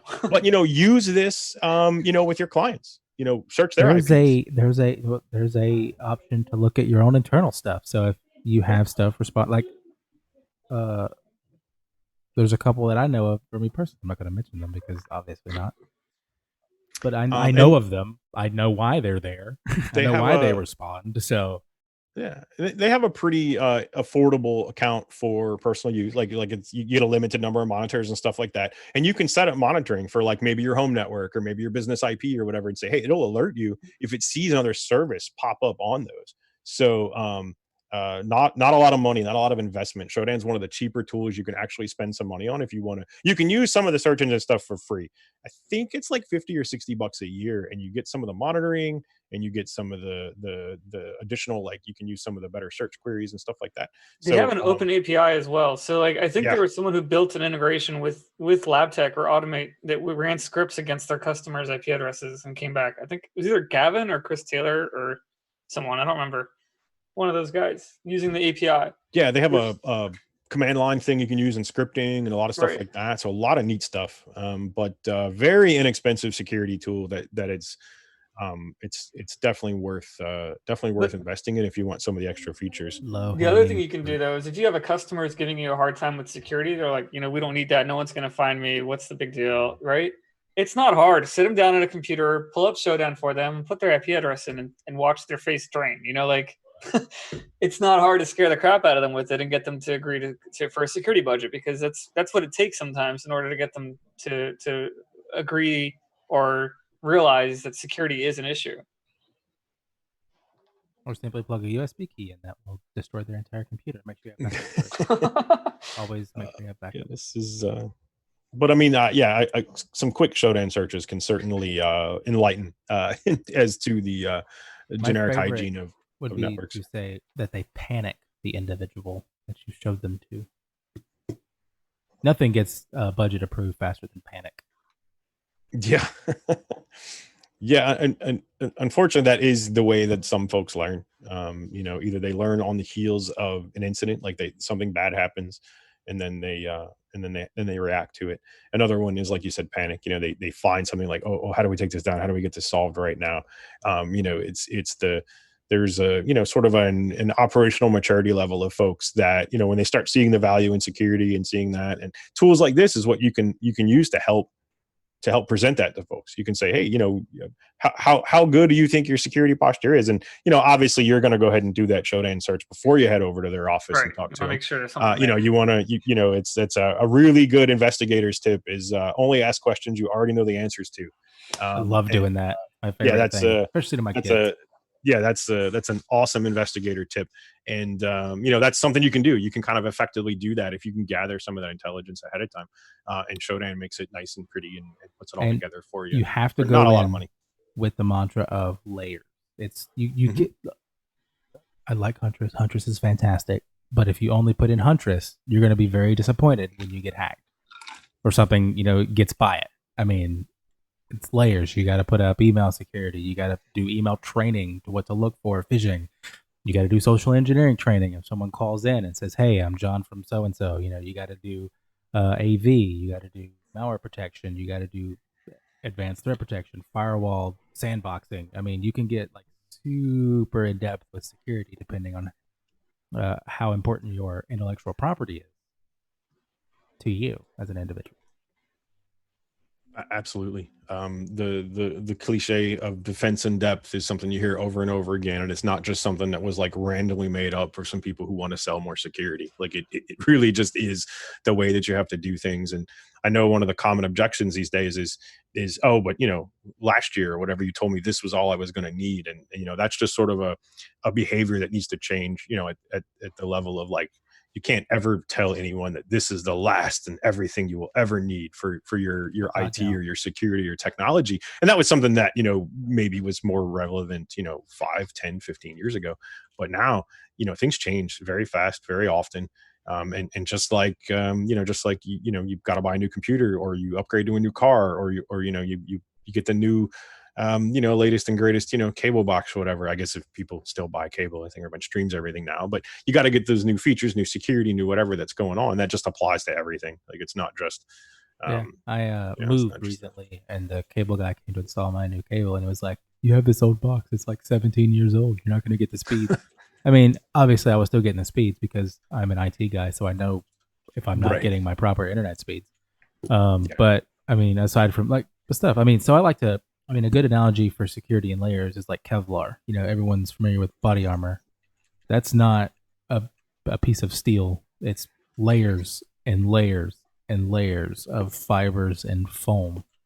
I mean, is everyone just familiar with body armor? Is that like a... Yeah, I mean, Kevlar, okay, everyone watches action movies. Come on. No one in here watches romantic comedies. But no, absolutely. Absolutely. I'm just being funny. But yeah, no, absolutely. The layers is how I bet works. Thor wears Kevlar. But I mean, it's layers of fiber, and that's why you can only use it once or twice before it stops being effective. But I mean, it's essentially the same thing as security, except as long as you don't get in the same spot more than once. Exactly. Just hope they're not getting shot.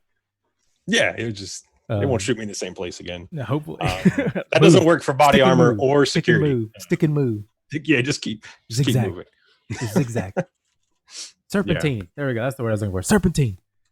But yeah, so it's important. Layers. One thing isn't going to do everything for you, even if they claim it will. I can guarantee you it won't. Especially due to ignorance and negligence. That won't. I mean, there's no security software that can fix that. Well, and absolutely, the ignorant side of things is like a lot of people want to use that word like it's a bad thing, and it just means you don't know something. Like I don't understand what that is, and a lot of folks don't, and it's our job as the tech people of the world to kind of help them with that. And they have things that they explain us how to do. I mean, like my accountant doesn't want me doing my taxes any more than I want him doing his own computer work. So, it's that kind of stuff. Like we all have our expertises and our learn, and we do that stuff. So, rely on the expertise of those in those areas and pull it all together, build your layers, and then hopefully you have a nice robust stack that can stand. I mean, nothing's ever going to be 100%. I mean, unless you just kind of like unplug everything and sit in a dark, empty room. Unplug the internet and just wait. It's play and Pong. don't lock the doors. You got to lock the doors too, so no one can come in. Right. Yeah. Play Pong or whatever. It's that'll keep you secure. But I mean, if you do your best effort and you start getting those layers in, you'll be fine. Hopefully it's just hopefully. I mean, it's at least at one point you can say that, well, I did everything that was feasible to do. And then that's when your good backup strategy comes in, right? Like if you have your good Look, backup I can only strategy, do so much. If you open up the same malware 17 times on 15 different computers, right. I can't not stop you. Right. Yeah, I can't.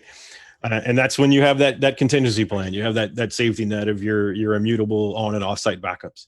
And then you scale back over to that. And read everything. That's another good tip. I had at a previous company, I had a client end up sending $250,000 to a Chinese bank account because they got an email saying, "Hey, it's John, the CEO. I need $250,000 wired to this account right now." And they didn't question it. They just did it. So they no longer had a job, and they can't get that money back because it's now in the hands of the Chinese nationals. Who knows? So I mean, like, just take a second, breathe, reply, open new email. John, CEO, did you send this email? This is kind of odd that you're sending not the CFO. Right. Well, this request. We're it's funny. I get a lot of emails from Kyle at Huntress, our CEO. I would just put those all in spam. They're probably asking me if I have a minute. If I have a minute, there's an important task that he needs me to complete, and I'm like, yeah, no. So let's be honest. Kyle's probably sending you malicious files, like on purpose, like he meant to do it, like to get you to look at something, but you just it's probably just safer to move those into the day I met Kyle, he handed me a flash drive. So and now I work here. No, just put it down silently. He's like, "You're hired." absolutely. That's the test he passed. He had no choice after he plugged it in. That's the running dirt on him. That was the running joke. I plugged it in, and now I've copied your browser history. You're mine now. There's a duress code. But yeah, no, it's a really common thing is like we talked a little bit about social engineering and hacking the humans easier than a computer. When requests or whatever come across, that's part of that training. And I'm probably, preaching to the choir or whatever, but as end users are concerned, they need to learn that when things deviate from the normal plan, like go ahead and make that extra phone call and verify it. Like if your CEO really did ask you to wire $250,000 and you delayed that a little bit by calling him on a cell phone to make sure it's this $250,000 transaction, they're not going to be mad. If he yells at you, just be like, "Well, it's $250,000. If I wire this to China and you didn't say approve it, right? Yeah, I get fired, right? And you're out $250,000, right? So fair point. It's good to be a little. It's good to be a little extra cautious with that kind of stuff. I've dealt with cases before I worked here where back when the iTunes gift card was like the method of money transfer, right? Like they'd get some spam email and it's like, "Oh, we've locked your computer down. You need to give us the IRS iTunes gift cards." And people are like, "Oh yeah, that sounds good." And I'm like, so I'm gonna plug a channel. For those of you who are, there's still 22 of you watching us. Why? I'm gonna plug a channel. His name is Kit Boga. It's KITBOGA. He has a YouTube channel and a Twitch channel. And all he does for a living at this point, see, someone already knows him. Kit Boga, all he does for a living on Twitch is he gets on calls with scammers, like the Microsoft scammers in India, the IRS scammers in India, and he spends hours. He's built applications that mirror, like he put up a fake bank account website that's just running on like localhost somewhere in his system, and he'll watch someone. He built a fake Google approval for like type in your registration code for your $500 gift card that they want you to send. He'll type it in, and then it doesn't do anything. He like redeems it as himself instead of the scammer, so they get all upset and mad. Fantastic. His Twitch panel. It's obviously 4 hours of live content of him just talking to scammers as an old lady, an old man, valley girl. But his YouTubes are condensed to like an hour or like 30 minutes, so it's much more digestible. The abridged version, yeah. Like That's awesome. He's fantastic. He's great. So Edna, I'm going to check that out. So so they ask him. So when he's on these calls, they'll ask him to go to the CVS or Walgreens or nearest, and they'll look it up for him being nice when he's acting as an old lady. And Edna is his old lady personality. And as Edna, he'll open up a video game and drive in the video game as if he's Edna driving down the street. And he'll like, "Oh, I crashed. I'm almost there." And it's the best. He does fantastic. I mean, obviously he's taking time of these scammers and stuff, so that's always a plus. But he does it to great comedic effect. He has like these backgrounds of like these, like almost like an abandoned what's that giant computer chain that went out of business right after CompUSA? Starts with a C.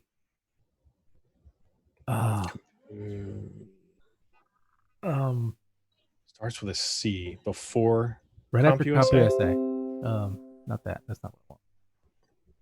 Only one though, one I can think of is Circuit City. Circuit City, that's it. That was Circuit City. Oh, okay. Like an old wasn't abandoned Circuit City with like gift card displays and spider webs over him. He does a fantastic job. His stuff is great. But he talks to these scammers and he acts all ignorant. No, I mean, like, he's put like a ton of work doing this. And it's fantastic. So if you haven't seen it, please check it out. It's amazing. I'm gonna check it out. It's great. Definitely gonna check it out. You'll be sitting there, like I've had his YouTube pulled up sometimes when I'm working, and I'll just be sitting there, working along, and then he'll do something, and I'll look over, and he's just doing the most insane stuff with these Indian scammers that I've seen, and it's just like, oh, that's great. Yeah, no, it's if he's wasting their time, then they can't bother anybody else. And if you can have some fun doing it and turn it into a YouTube channel and maybe get some ad revenue, I'm all behind that. It seems like a good time. He's probably rolling there now with YouTube and Twitch and subscription, because he's a big channel. He's got like 10,000 viewers at a time when he's doing this stuff. Oh wow. Yeah. But you'll get to learn who Edna is, and Edna's fantastic. This is his old lady personality. To learn about Edna. All right. Yeah. I'll have to give that a listen. So, aside from that, I don't know if anyone has posted any questions, comments, concerns. No. I hear Edna is the best in Twitch chat. So I'm definitely gonna have to check it out now. He just does Valley Girl. I think he built a fake Cash App website, just so that he could torture this guy. And that's amazing. Yeah, honestly, the stuff he comes up with is he built an AI. The most recent video I saw of him, he built an AI robot off his recorded conversation to respond to whatever they say. So if they say, "Hey," it'll pop up and recognize, "Hey," and then he'll respond with, "Hey, I can't hear you. How you doing?" And it'll just lead this conversation. It's this 20-minute video of this guy talking to a robot, an actual like AI robot that's just listening for keywords and responding in kind. I love it. That's an amazing use of technology, and I'm glad we're living in the future. Right. I'm glad we are. So, at least if you don't like any of the security stuff, you can go watch Kibok. At a minimum, we've given you something to take away. Right, we'll give you something. Cool. I like it. I'm going to check that out. All right. Anyone have anything else before we sign off here? Nope. No other questions or comments. Fantastic. Awesome. Well, John, Dave, thank you again for joining us. No problem. It was great. I had a lot of fun. Thank you, Huntress team. Yeah. I had a lot of fun. It is fun, and we should definitely do more of these. I love talking about code and security and scaring people. It's a passion.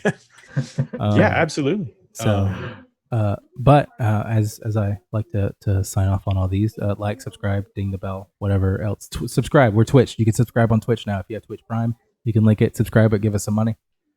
Well, Amazon gives us some money if you use Twitch Prime. I don't know. We have merch too. Buy merch. I don't have any links for any of that stuff, so do what you will. I don't care. And on that note, you guys have a great night.